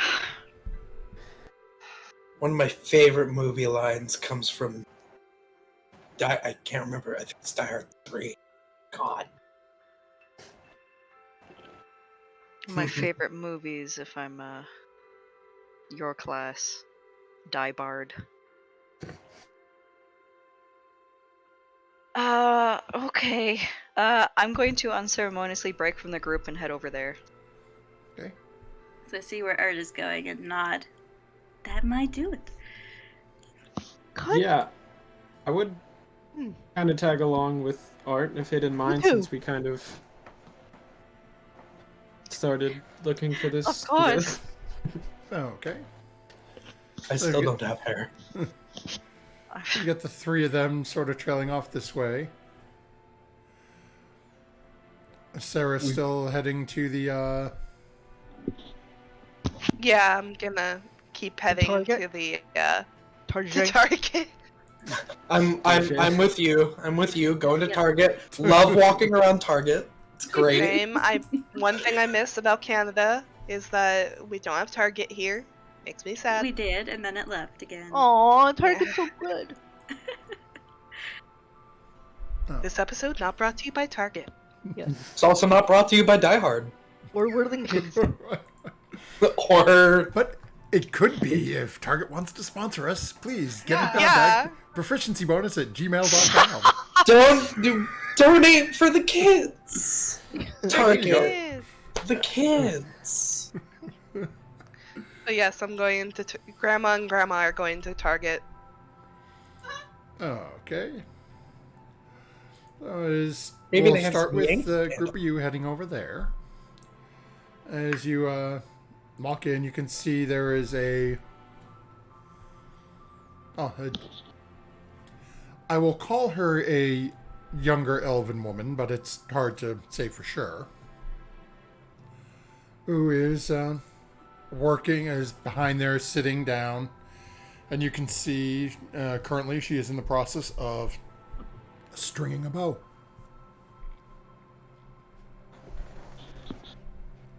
Oh, we should have gotten Theria to come in with us. Maybe. I'm right here. What are you talking about? Oh, I thought you went to the other place with everyone. No, I like my hair just the way it is. Thank you. And hearing that, she sort of turns, "Oh, one moment, please." And you watch as she's got her knee propped up and is bending the bow down and pulls the single string up to it. And so takes it and gives it a slight ding just to make sure, and walks over, puts it up on a mount on the wall. So to grip at you. Yes, welcome. How can I help you? It's just rare to see such a collection of individuals here in Evening Star. The blacksmith told us that you could possibly help us. Well, help me with a little something I'm trying to do. I'm gonna make my way over to the counter, and I'm gonna put the bundle of obsidian up.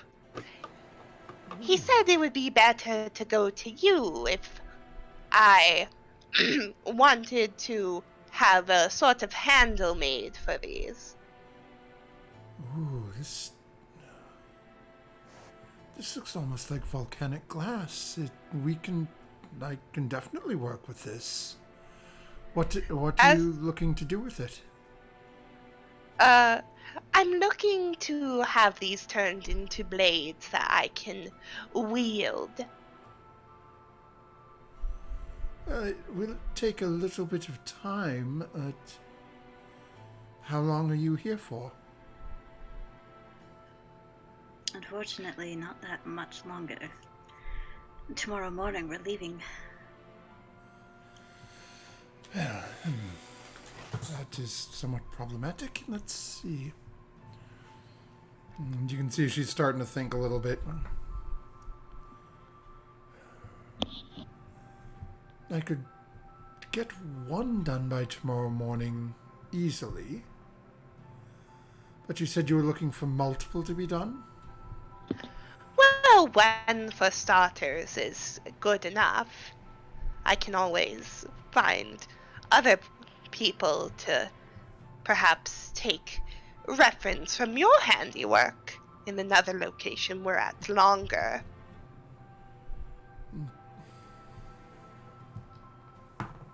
That feels like when you get a commission. It's like, I'll get somebody else to Yeah. Yeah.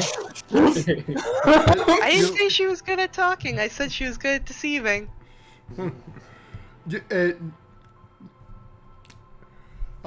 Murdoch, I know with your passive insight you would pick up on this. I'm not sure about Sarah or Furia. You can... Mine's 12. I've got a 14 passive insight. Yours only a 12, Murdoch? I really make you think that I'm smarter than I have am. a 20. I have a have 20. I have 10 wisdom. Okay. Never mind. And I flip that a intelligence. bit. Okay. Sarah, the one who doesn't have a clue, is the only one who picks up that you have just... She seems to be very offended by this. And Not you see it? that I... She looks at you a little bit and says, I can get 2 done for you. I'll work through the night to do it. It will cost you 600 gold.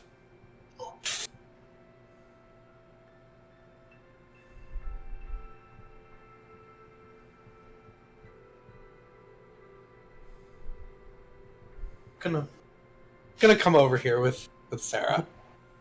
I don't normally use my powers of persuasion to make people lower their prices, but I'm gonna try and help you. I mean, I have persuasion too.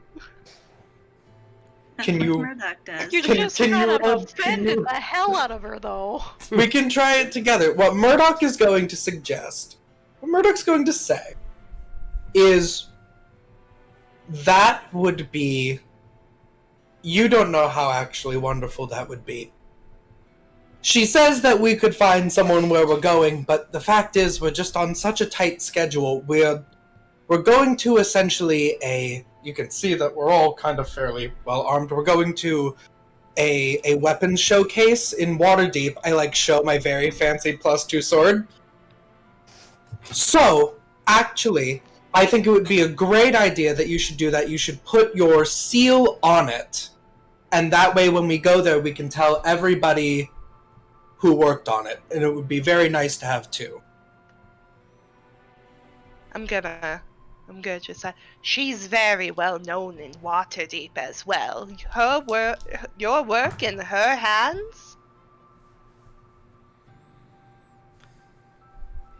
Go ahead and make your persuasion check.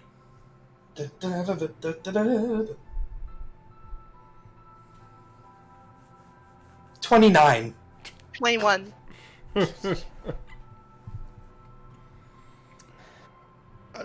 Sarah, you get a little bit of a side eye. And she looks back over at you, Murdoch. It would mean a lot. Oh, fine. If I'm designing it and my maker's mark will be on it, suppose I'll do it for you, and we can do it for. And glances down at Sarah again. Do it for $450 for both of them. That is very generous. Mm.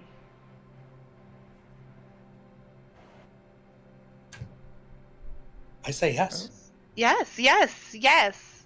Sorry. And she goes through and she basically takes a few minutes rummaging through the pieces that you've got and finds the two that are closest to the basically the shape and size of a dagger blade. And takes one of the smaller little chips that you've got and then takes the coins from you. Well, I will still be here early in the morning, so before you depart, come and return and see me. Of course, dearie. And just so you know, there's a whole cavern with a whole pile of these pretty darlings down there. And there was a ghost problem, but we dealt with that, as I've remembered.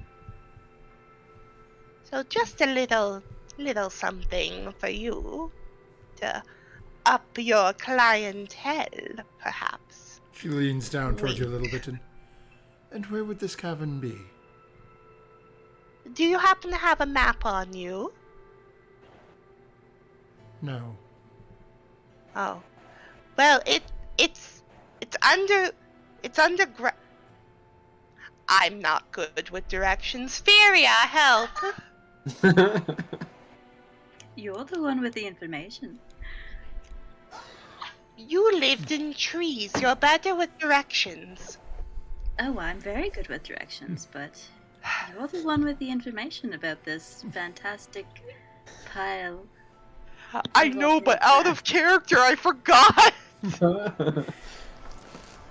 This individual turns and looks at you, Furia, and in Elvish says, "If she's with you, please just take it away." I'll reply back in Elvish. Yes, she's tiresome sometimes. Gives a little. I don't know Elvish. Hmm? I was just, I don't know Elvish, so I'm just like... And It's down. Sarah, There's a castle. Sarah, we've gotten a wish here. I'm sure you will make lovely handles that we can show off. But why don't we leave her to work, as she has a lot of work, and she said she's going to work through the night. Let's not take up any more of her time. Right. Yes. You also have to pay her. Cool. Yes, Magic. right. Magic arrows. Cool. Doing the critical roll thing. Right. There is also the question of if you make any special arrows. We come up against some quite special in the sense of not normal. We go against a lot of bolts. bolts. So many pigeons in here. Oh, they're everywhere. We go. Well, as your small friend says, we do live in trees. Well, we go against a lot of very nasty things. Sometimes a regular old bolt just isn't good enough, but as I said before, you do seem like you are very well applied in your craft. Is it possible that you have anything for sale that is of a more supernatural quality? Is that at all possible? Well, I do have one thing that it is a speciality of mine, which is, listen, perhaps your small friend would care to aid me in a demonstration. Oh, I love demonstrations. Okay. Sure. She gestures at you, Sarah. Says, if you would mind to step over by the front door and place your hand on the door frame. Okay, the least I could do after all this. You're such a good sport. And I'm gonna put my hand on the door. And she goes under the counter and is quick as an eye. You see a small hand crossbow come up and shoots a bolt at your hand. Oh, Does a 24 hit. it does. Yeah. Okay, as it sinks in, and I don't have it in front of me. It's standard damage for a crossbow bolt. Oh, she's like actually She's shooting flat out you. shot. Furia in the background is doing her best not to laugh out loud, is like busting her gut trying to keep it in, but she's like grinning. Murdoch's like, whoa! And Whoa! as you watch, the bolt starts to grow small branches. Whoa! Help. Hey! She comes around, walks over, and just yanks it out of your hand. Was all of that incredibly necessary? Oh my god, are you okay? And it's I don't know how much damage did I take. let me check because I cannot remember the damage on the crossbow bolt. Hand crossbow is 1d6. 1d6. 1d6. Okay, you take 5 points of piercing damage. That could have almost killed a regular person, but she's built different. I say She's in Elvish playable. to the Elvish woman, you have no idea how long I've been wanting to do that. Thank you. She Wait, starts was that to an titter Elvish? A little bit. That was an Elvish. And you she looks okay? over at you and Fury and Elvis, she says back to you, I really shouldn't have done that, but she was just so rude. And And switches, not knowingly. switching back to conscious. So these bolts, and likewise I do make arrows as well, they are considered enchanted ammunition. There is no added damaging effect or like any sort of elemental enchantment on them. Basically what they do is when you have struck your opponent down, the bolts and arrows are enchanted as they proceed to take root and grow into a tree, leaving their corpse to provide nutrients and fertilize the new growth. That is impressive. Huh. Had you not Also, Had I ow. not removed it from your hand, it would have grown into a small sapling within 1d10 days. My dear woman, I think you've just made yourself a sale. She looks over and she looks at the one that she took out of here and puts it back into a little small bolt quiver and says, "Well, I have 15 of the bolts of this type made. If you wished to purchase them all, that would... let me get out my abacus here." And she starts doing her math out. And for all 15 of them, it would cost you 1,125 gold.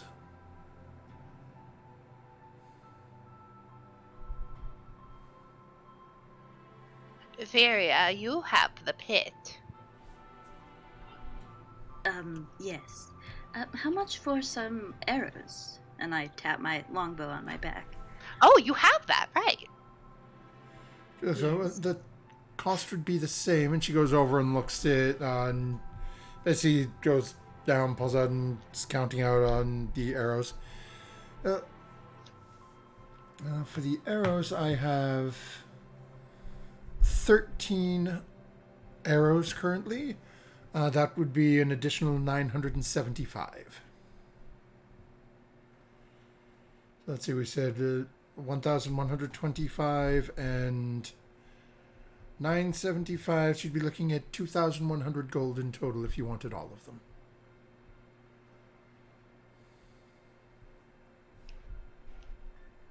Well, I don't think I've bought anything for myself in a while.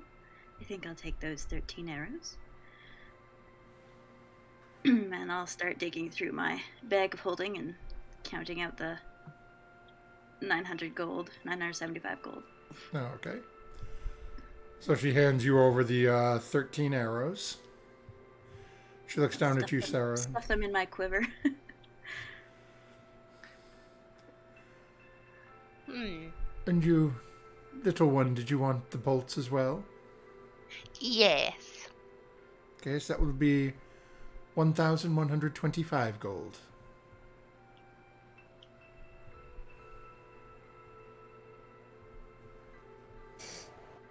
I turn to look at Furia.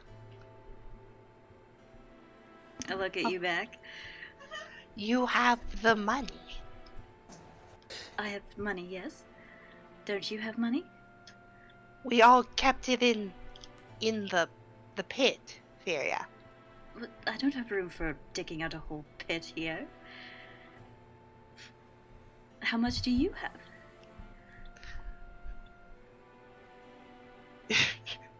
And this is when Stigma tells the party she hasn't been keeping track of her money this whole time. Oh no. Well, that's on you. I can't save you in character from that. I mean, I could help you out with some, but I'm sure you had some on you, did you not? How much did everyone take? I thought we all took like Several thousand from the dragon. yeah, like 10,000. Well, no, Seven let me thousand? repeat. How much were you carrying on you? I think I could carry like 3,000, and Snowmoon carried like 3,000. Yeah, so I probably could only carry like 1,000. Well, Yeah, so you that probably I had think, like. I think you got closer to 2,000. Okay. I think Sarah got closer to 2,000 Oh, okay. on her. Where but is That would the? have been in my other book. I had around I've got- 1,000 and I'd long since spent it. I've got Yeah. about 2,000 on me. I've got What are you 1,000. looking for, Realistically, Sarah, you probably. What we'll do is we'll say, because you've done a lot of stuff buying like food and things, so we'll Yeah. say you have Yeah. enough to cover this purchase, but it will wipe you. Fair enough. I have wine to sell. So, this is why players keep track of your coin. So yeah, as you start going through it, Sarah, you do realize that, oh wait, maybe you don't need her help. You do have enough. give Furia a smug look. It's not She wants to play. wipe the It's not smug the look play. off my face, and I It's had the not the smaller, play. even smugger look. Oh god. Do you give her the money? Yes, I give the lady the money. So she hands you over the 15 crossbow bolts. So mechanically for Furia and Sarah, you both have, mind you, the respective numbers. But each one of those is considered, when you utilize it, it is considered a magical attack. So if you're attacking something that does have resistance to non-magical damage, these bolts and arrows would negate that resistance. Like my wild shape attacks. They're not technically magical, they just count as magical. Right. Would these be called, like, are they listed as anything in D&D Beyond, or do we just... Oh no, these are custom. Okay. So you Yay! can just basically, if you put a note on there that you have 15 tree bolts. Okay.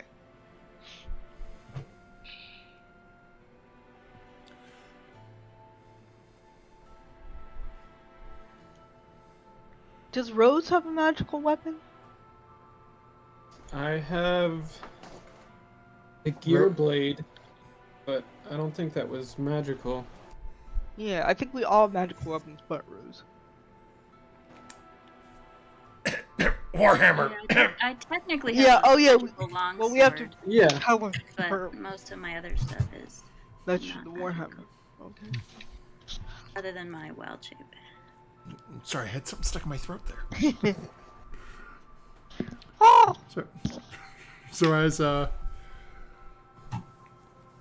elven woman turns away and takes the couple of pieces of obsidian and turns her back on Sarah and goes back and sits down at the workbench and gets started right away working, we are going to pan over to our other friends who have walked into Die Hard. And as they walk in, has a very sort of spa-esque feeling to it. As you walk in, there's a small pond, rocks around it, soft, like a golden bronze lighting in that area. It's a human woman sitting at the front desk, sort of reddish brown, slightly curly hair. What's the three of you? Then looks at Artemis, sees Rose, like, how can I help? And then looks at Artemis, help you? Yeah. Yeah, Assistance there. Is that bad, huh? I mean, It's not that it's bad. It's just, I mean, did somebody light you on fire? Yes, myself. I would like to. By accident. By accident. Well, Not yes. expect that answer. I'd like to rectify that and maybe fix. If you can fix this up somehow, make it more presentable. That would be wonderful. I am. It will not be me. I'm just. Granted, I am the owner here, but I have a number of individuals who work for me who I'm certain they can try to do something for you. Okay. And looks over at Lydia and Rose, and what of the two of you? Love the ambiance. I could just sit in the waiting room, but if you require me to do something, I guess I could use a haircut. Oh, you're welcome to wait for your friend if you'd like. So relaxing in here. Yes, there are small aquatic creatures that swim in the pool over there if you wish to enjoy their company. Sure. Go over there. yeah, I wouldn't Sit. mind waiting. Okay. And she sort of comes around and reaches down, gingerly puts a hand on the back, on your back, Artemis, and starts to lead you in. Oh wait, never leave the wizard alone. I will get a haircut. Oh, well, then please come along. Okay. What trouble can I get into getting a Yeah. haircut? Yeah. Who knows? You sneeze Well. wrong and you get into trouble. See a strange man sharpening up a razor blade. Brown. Right. These are my friends. Hairspray is flammable. Yeah. Yeah. Did you see the the shop next door? They sell wonderful meat pies. Okay. Come on, Lydia. Go. Eventually, they bring the two of you over, and they sit down, and basically, it'll be a moment for the size to come out. But are you looking to just the haircut, or do you want the full service, the wash, dye, the whole? What do you think, Art? I mean, it naturally grows in this color, so I think I'll stick with the pink. But a wash would be nice. It's a little singed. Okay, and for you, my dear, same. Should I go with the hair color? What do you think?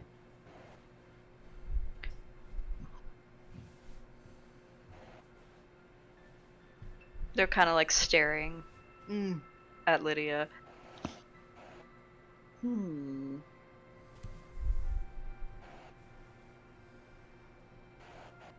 I mean, well,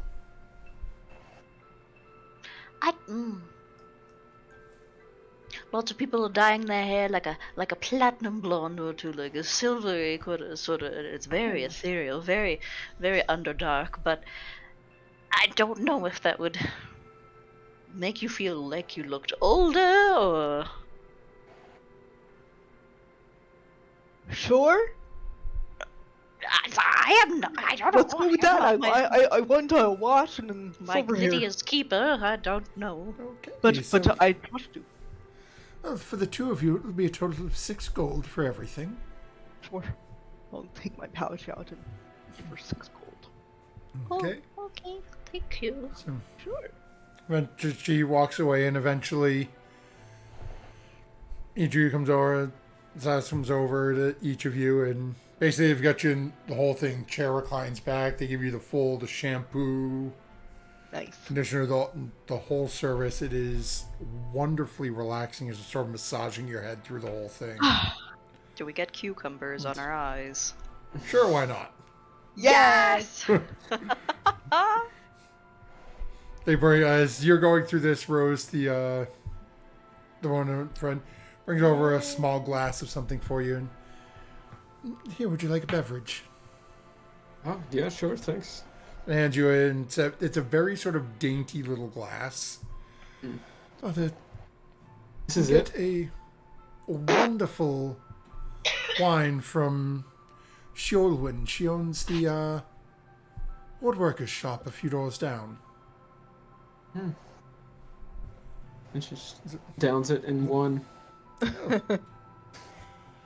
Used to something a bit stronger, I assume. Just Yeah, that was, I mean... a broad lass like Yep. yourself. Well, sorry we don't have anything like that here, but Huh? your friend should can be you with do? you shortly. And he sort of walks away a little side-eyeing you, but goes and sits down again. And as eventually they go through, and Lydia, as they bring you over first and they're doing the trim, they've got your hair all foiled up and they're dealing with attempting to dye your hair silver. And then Artemis, they're looking at yours. You've got these, different ends burnt, different lengths, and they look down at you. So we understand we're trying to fix this for you. We can work with it, but if you want to keep it all a uniform length, it's going to be much shorter. We can if you're looking and they're gesturing at the mirror in front of you, if you look over at this side, it's a little more, you burnt it a little closer. This side has a little more volume. We can do something sort of like an undercut on the side, or, a partial shave. We can just go bald and you can sort of flop it over, sort of like a false hair. Although with a strong Maybe- breeze, it could blow and expose it. Yeah, maybe more of the first one, then. That would be fine. And they started working through and trying to get something that you're going to be comfortable with, and based on as they start, Yeah. you hear this, you feel them sort of leaning you and things. Gee, before I've given you my thought, do you have any thoughts or requests? And I mean, after all, it is your head. It will grow back no matter what I do to it, but, well, almost anything I do to it.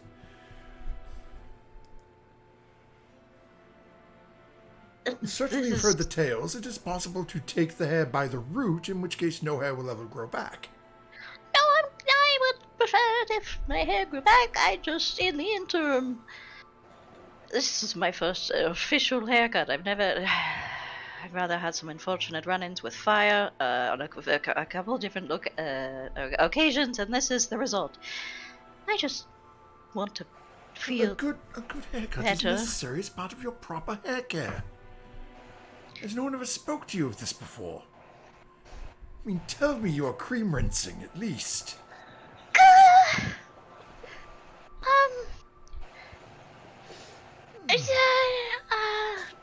I dunk it in the sea every once in a while. My word. And literally just turns his back, walks away. Comes back over a couple minutes later, sets a small bag, and starts putting little vials in it. We're going to have a talk when this is all done, and you will start following a strict regiment.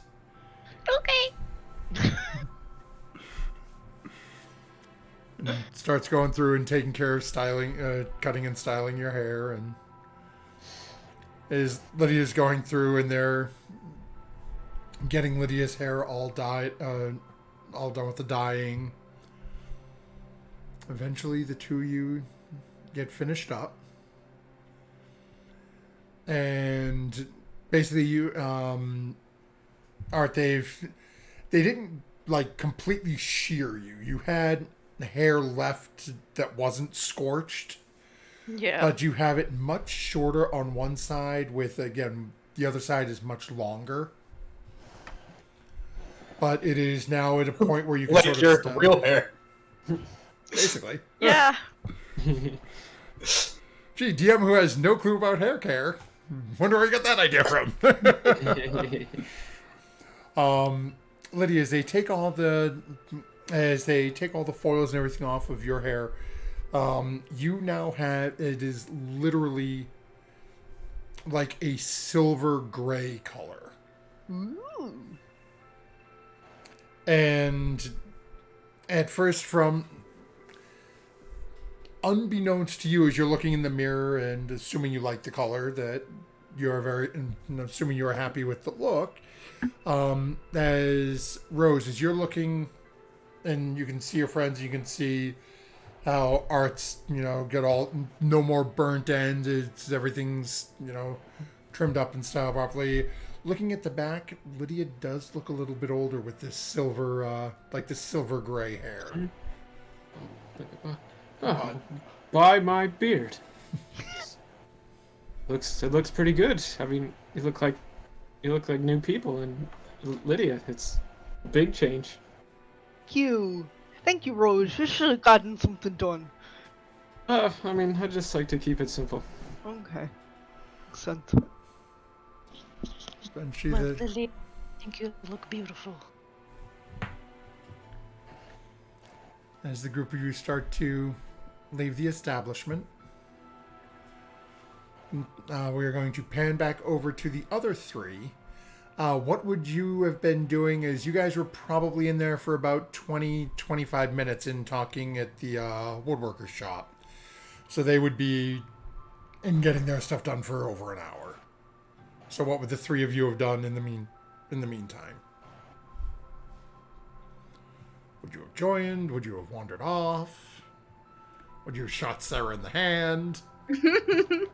Well, upon leaving the shop, I would have thanked the lady once again in Elvish and expressed that she had made my day. And I probably would have either popped into the hair shop just to make sure that they're there and they're going. But whether we stay there or go back to the inn, and that either way is fine with me. Murdoch Yeah, shows. I'm just making sure the tourniquet that Murdoch made on my hand is holding up. Unwrapping a Werther's to eat. A medical Werther's. I'm gonna be honest. Murdoch doubled back to the candy shop and is talking with the man that's working with the taffy. You know, we really should go get more of these. Don't you think, Murdoch? Murdoch? Murdoch? Tingle, tingle, slam. I used to, when I was a little girl, go and watch this be done at a little shop near my place, and it's been so long. It's very nice. It's just very relaxing to watch. It must take a lot of arm strength to pull that for hours. Roll for discomfort. Now, I would like to point out to everyone here where Murdoch is talking to the person actually doing this. That is the old man. It is not the one that was shaking his pecs at the other two. Yeah. Wait, actually? Yes. Yeah. You do need arm strength to pull that taffy for hours on end. I'm with the old man. And I don't want Mr. Peckwiggler. And as you're there, and you're only getting sort of grunts and short words as he is really focused on what he's doing. But every little bit as he's doing it, pulls as he's, takes a break for a couple minutes, has a couple of words with you, goes back to break off a little piece off you, a little sample of what he's working on.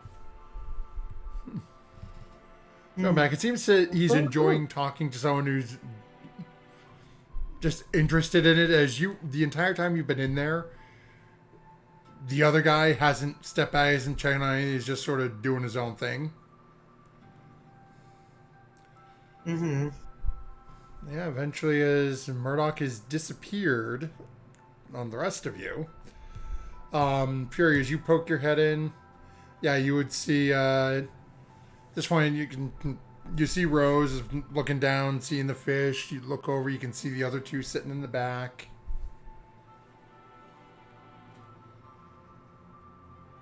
Yeah, just make sure, I look over at Rose. Everything good? Yeah, turned out pretty good actually. All right. I'm gonna go back to the inn, and you can all All meet me there when it's all done. Yeah, I'll wait for them to wrap up, and then we could head back. All right. So I'd curious. head off back to the inn. And Sarah, would you be heading back to the inn as well, or? I would, but I'm also gonna be looking around for Murdoch as we're walking. Go ahead and make a perception check. Can it be investigation? No, you're Dang it! you're heading back towards the inn, but you're keeping an eye out. So you are Perceive me. Okay, that's a 4. Oh no. Where could I have gone? You are not seeing Murdoch anywhere. She must have gone back to the inn. Maybe she got tired. Oh, poor Murdoch. So tired. I'm not looking for Murdoch. I'm too distracted with my memory of Sarah being shot in the hand, and I'm still grinning. Maria, you seem so happy. Oh, I'm in a great mood.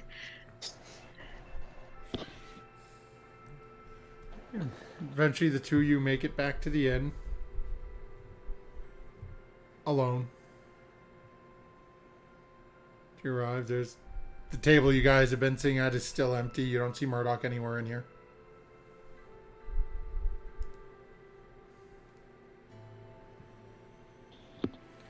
guess she had a shop that she wanted to look at. Either that or she's upstairs sleeping. I like how no one ever thinks like I got kidnapped or blown up or touched a bad artifact. I've built up good credit. Maybe one day I think that will backfire, but hopefully not. One day it may backfire, but you'll get a sending message being like, I did an oopsie! Oops! Help!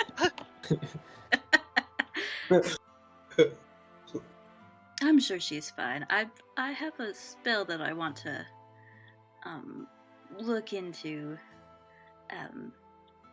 before I, memorize it for the day. Just, go over it once or twice. So I'm going to go up to my room, but I'll be down for supper probably.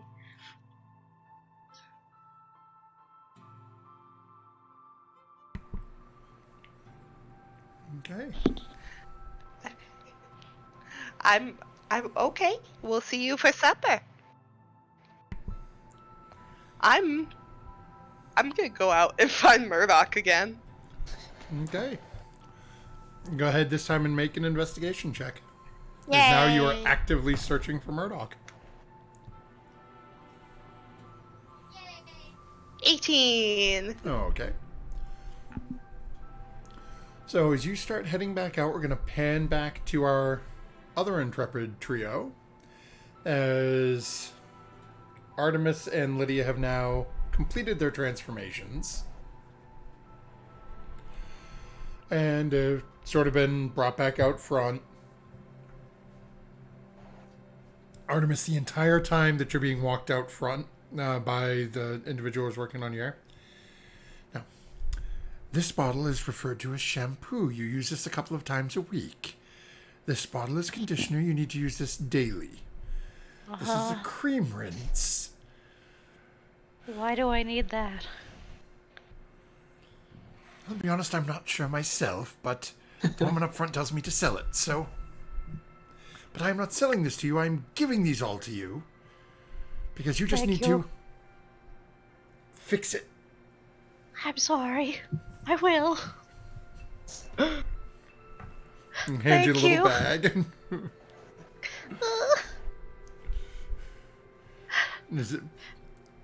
And as the two of you are... all three of you, even without Jace, you can hear it looks back. Oh, looks like that dye job you did on the big one went okay. Did you see the hair in the other one, though? Oh, my word. She came in here looking like that.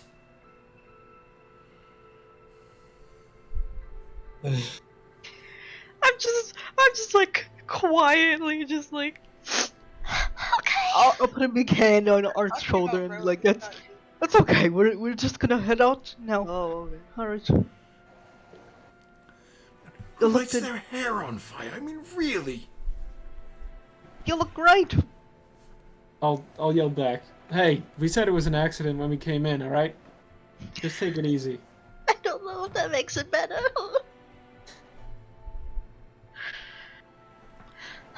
But thank you, Rose.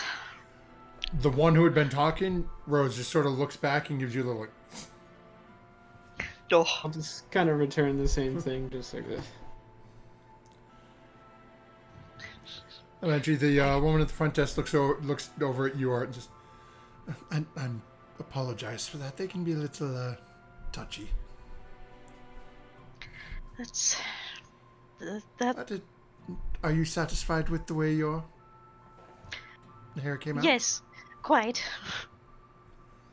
I'll use this shampoo and cream rinse. It will help, and proper hair care will help it grow back, so... Oh, why didn't they lead with that? what were you doing before with your hair, Art? I just tied it back and put some shells in it occasionally. I mean, it can still grow in conditions like that, but typically you get... They call them split ends, when the end of the hair just sort of goes... and it stops growing properly. I thought that I was like mean- a feature of my hair. Like, minus the It shells, probably it's like was the for same with you me. if you've never had it done before. But then what they do is when they cut those off, then you have a single strand and it grows stronger. Oh. Right. Well, I will use this stuff then, and I will be careful of those split ends. I should tell my father about that. Anyways, thank you. Guys, maybe we should head back to the inn. Yeah, let's do that. Alright. Thank you. Gives a little nod Also, and sits back down. And a good first experience. It was an experience. They'll toddle out. And eventually, as the group of you start heading back towards the inn, you eventually find yourselves coming across Sarah, who is actively, as you watch, you can tell she is fervently searching for something. And mind you can see this as you're coming back, heading up. Sarah is, up at one door and window, looking in. Nope, runs across the street, looks in another one. Left and right, and she's still about 150 feet away from you guys. And as you start getting closer, you see as she eventually gets to the candy shop. And Sarah, as you approach the candy shop, the first thing you notice is your friend is just relaxing behind the counter, looking around. He doesn't seem to be doing anything. He's not doing any sort of muscle dance or anything. He's just needs to be relaxing.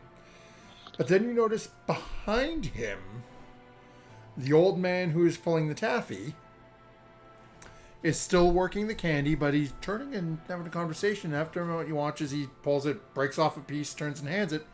And you watch as Murdoch is sitting there just snacking on candy, having a conversation with this elderly man.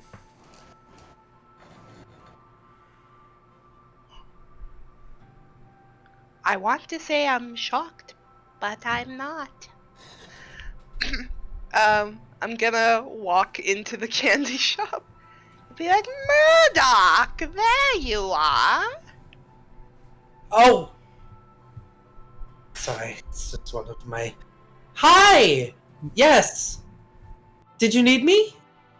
No, I was just worried because you kind of ran off and we thought you were at the hotel, but you weren't, and not hotel inn. What's a hotel? I'm sorry. I'm sorry. I took a little. I like to get my steps in. What time is it?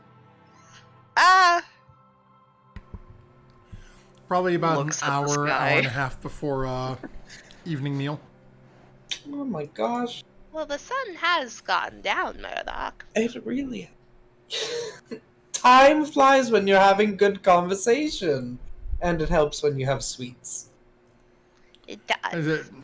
As the older gentleman looks to you, and during this time you learn that this individual's name is Rybel. Right. Charlene says, "That really does. You've made the day go much quicker. It was a pleasure to have somebody to converse with while I was doing this." You're sure that I didn't distract you too much, Rybel? I mean, I don't know how much of the demand there is. You've been working that entire thing throughout the whole conversation. As you're looking, he's had time. It's changed to different flavors. He's been working through not the same batch.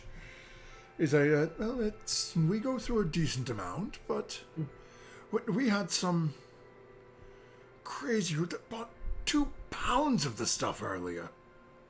I wonder. It's normally that most people buy maybe a 1/4 pound or a 1/2 pound, but if they're willing to buy it, we'll continue to make it. Well, it's very good. So I would buy the whole sheet if I could. But I'll save some for the others. Maybe. He smiles. Oh, you're welcome back anytime, my dear. Well, I'll need to catch you on an off day and we can go have some tea or something as well, you know. Oh, that would Be nice. That would be wonderful. It would be. Could I actually get like an extra box to go? You've been giving me all these samples and I feel so bad. Let me give you some money. It is still a business. He smiles and he looks out towards the counter and he goes, "Hey, why don't you actually do some work and help this nice young lady out?" Please. And he comes over and just sort of looks over at Sarah a little bit and looks down at you, Sarah, and gives you a little sort of up and down, and comes over and gets a box and starts boxing it up, and looks over at this. Well, miss, if you'd come right this way, please, I'll get you all taken care of over here. And she starts leading you back towards the counter. Rybell gives you a little nod, and as this individual's walking in front of you, Murdoch, you don't notice it as much, but Sarah walking at you, and again you see the boom boom. And then sits down and looks over at you, Murdoch, and you're a little bit out of earshot. He leans down and he's putting it down. How about we say 2 gold for this? You made the old man's day. Did he go past when he was supposed to finish working? Oh, no, he's typically here in the evening, but I haven't seen him smile like that in... Alright. 2 gold. It's good. It's good. Yeah. He takes it from you and hands you the box, and... Again, as he said, come back anytime. It's anything that keeps his spirits up. When I am able to come back around soon, hopefully. I'd love to. It's been nice. He gives a little nod and looks over at Sarah again, and then turns and goes back and starts cleaning up. I hope everyone wasn't worried about me. Sorry, I just sort of lost track of the time. Oh, it's fine. Feria went to rest or whatever it is she does instead of resting. Did she? Okay. And the others, they were on their way. They just, they were finished with their hair appointments. And so you came to find little old me? I did, but it seems I had nothing to worry about. And she's got some eyebrows. I try not to add to any more of the plethora of worries that generate in this group. Mm-hmm. What are you doing? What are you doing with your... Do you have a twitch? Mm-hmm. Are you okay? Oh, I'm perfectly fine. Okay, you're doing like you're having a spasm. Yes, you are. You hear from the back of the store.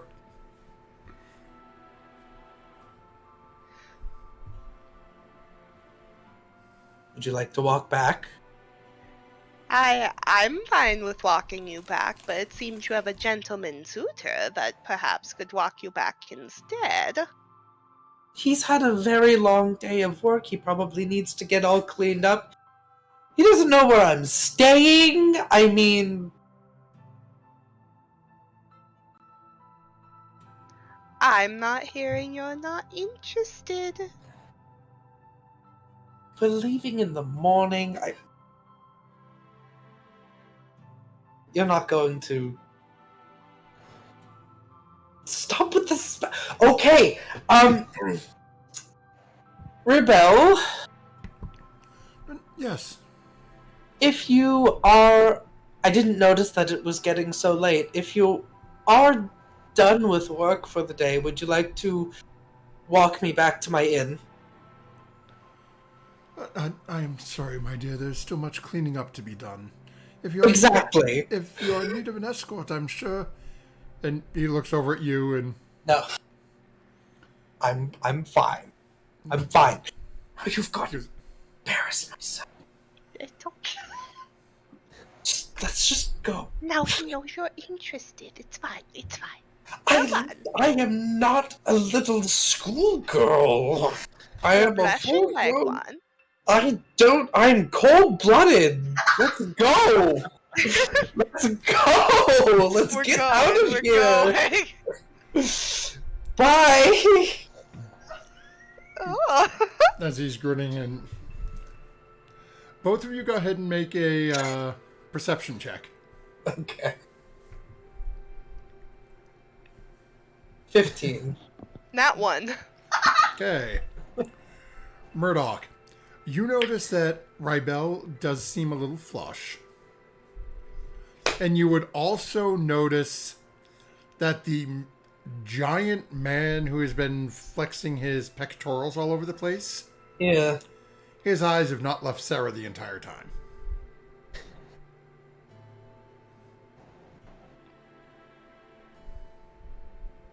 You know, I think that gentleman has been spasming back at you all day. Oh. Just not with his eyebrows. It's nice, but I'm taken. And I'm married to my work, so we'll just have to be the two that got away. Come on. They hate to see us leave, but they love watching us go. Oh my god. And I'll actually hold your hand. Yes, I was gonna say I grab your hand. Yeah, we'll walk back. Saunter. You saunter. We saunter, yes. We put a little bit of hip into it. We sashay away. Yes. The hip breaks. Oh, okay. You put too much weight on it. I put too much weight on it. I put too much weight on it. Cobblestone streets are not one to be flippant with your hips. Oh, thank you. Thank the stars for Murdoch's cane. Yes. Yeah. As the two of you start heading back to meet up with the rest of your friends at the inn, to have a nice, hopefully relaxing evening before you depart in the morning, we're going to pan real quick over to Furia as the rest of you are heading back to the inn with Rose, Art, and Lydia going to get there in a couple of minutes. Furia, you went off to your room to take care of something. What exactly were you doing as you went into your room? Yeah, so I was going to, even though I don't technically have the equipment to do it at the moment, I was going to study up and make sure I know what I'm doing with the scrying spell. And I was looking for equipment for that in the town, but obviously the little supply shop didn't have anything that would have done for that. So that's what I'm working on and reviewing, is the scrying spell. Okay. Yeah, so as you're studying your spell, the rest of you are heading back to the inn.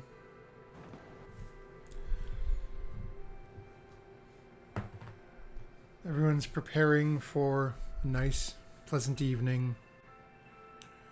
And Rose,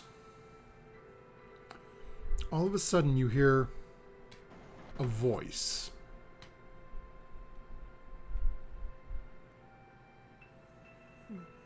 You're looking around for a moment as you then you realize it's not external, it's coming, somebody speaking directly into your mind.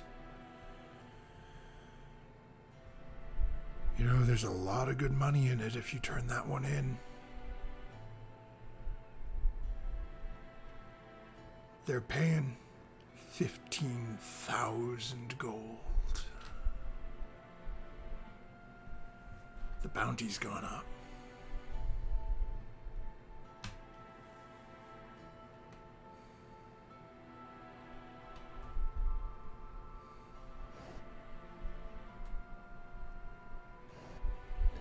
Have we reached the inn just yet, or are we still on our way? You're probably about maybe 50 feet from it. This is happening right before you get inside. Yeah, so like you see Rose kind of just stop where she is, like short of the inn. It's kind of like eyes down, just kind of like, off somewhere.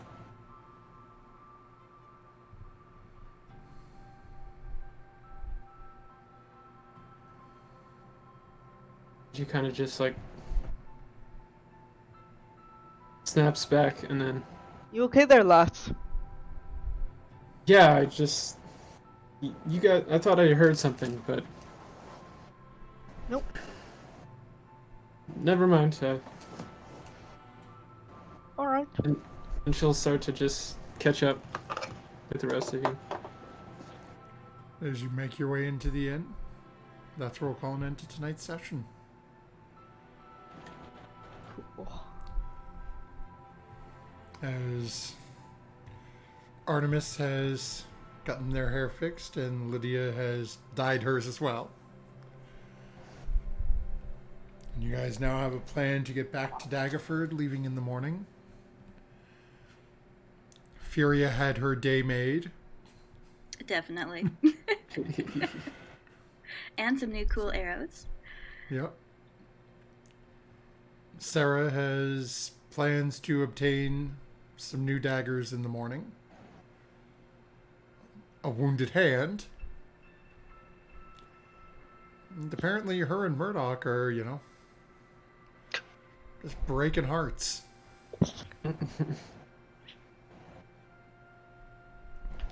But thank you very much. I know I saw Victoria in chat a little earlier this evening. So thank you those who have hung out with us. We will be back next week to see what sort of trouble our party gets into as they make their way back to... Well, first picking up some daggers and then make their way back to Daggerford to pick up their carriage and find out where they're off to next. Yeah. So thank you very much. And remember, folks, after offending an elvish archer, perhaps don't volunteer for their demonstration. And don't forget to add your proficiency bonus. See you next time. Good night. Good night.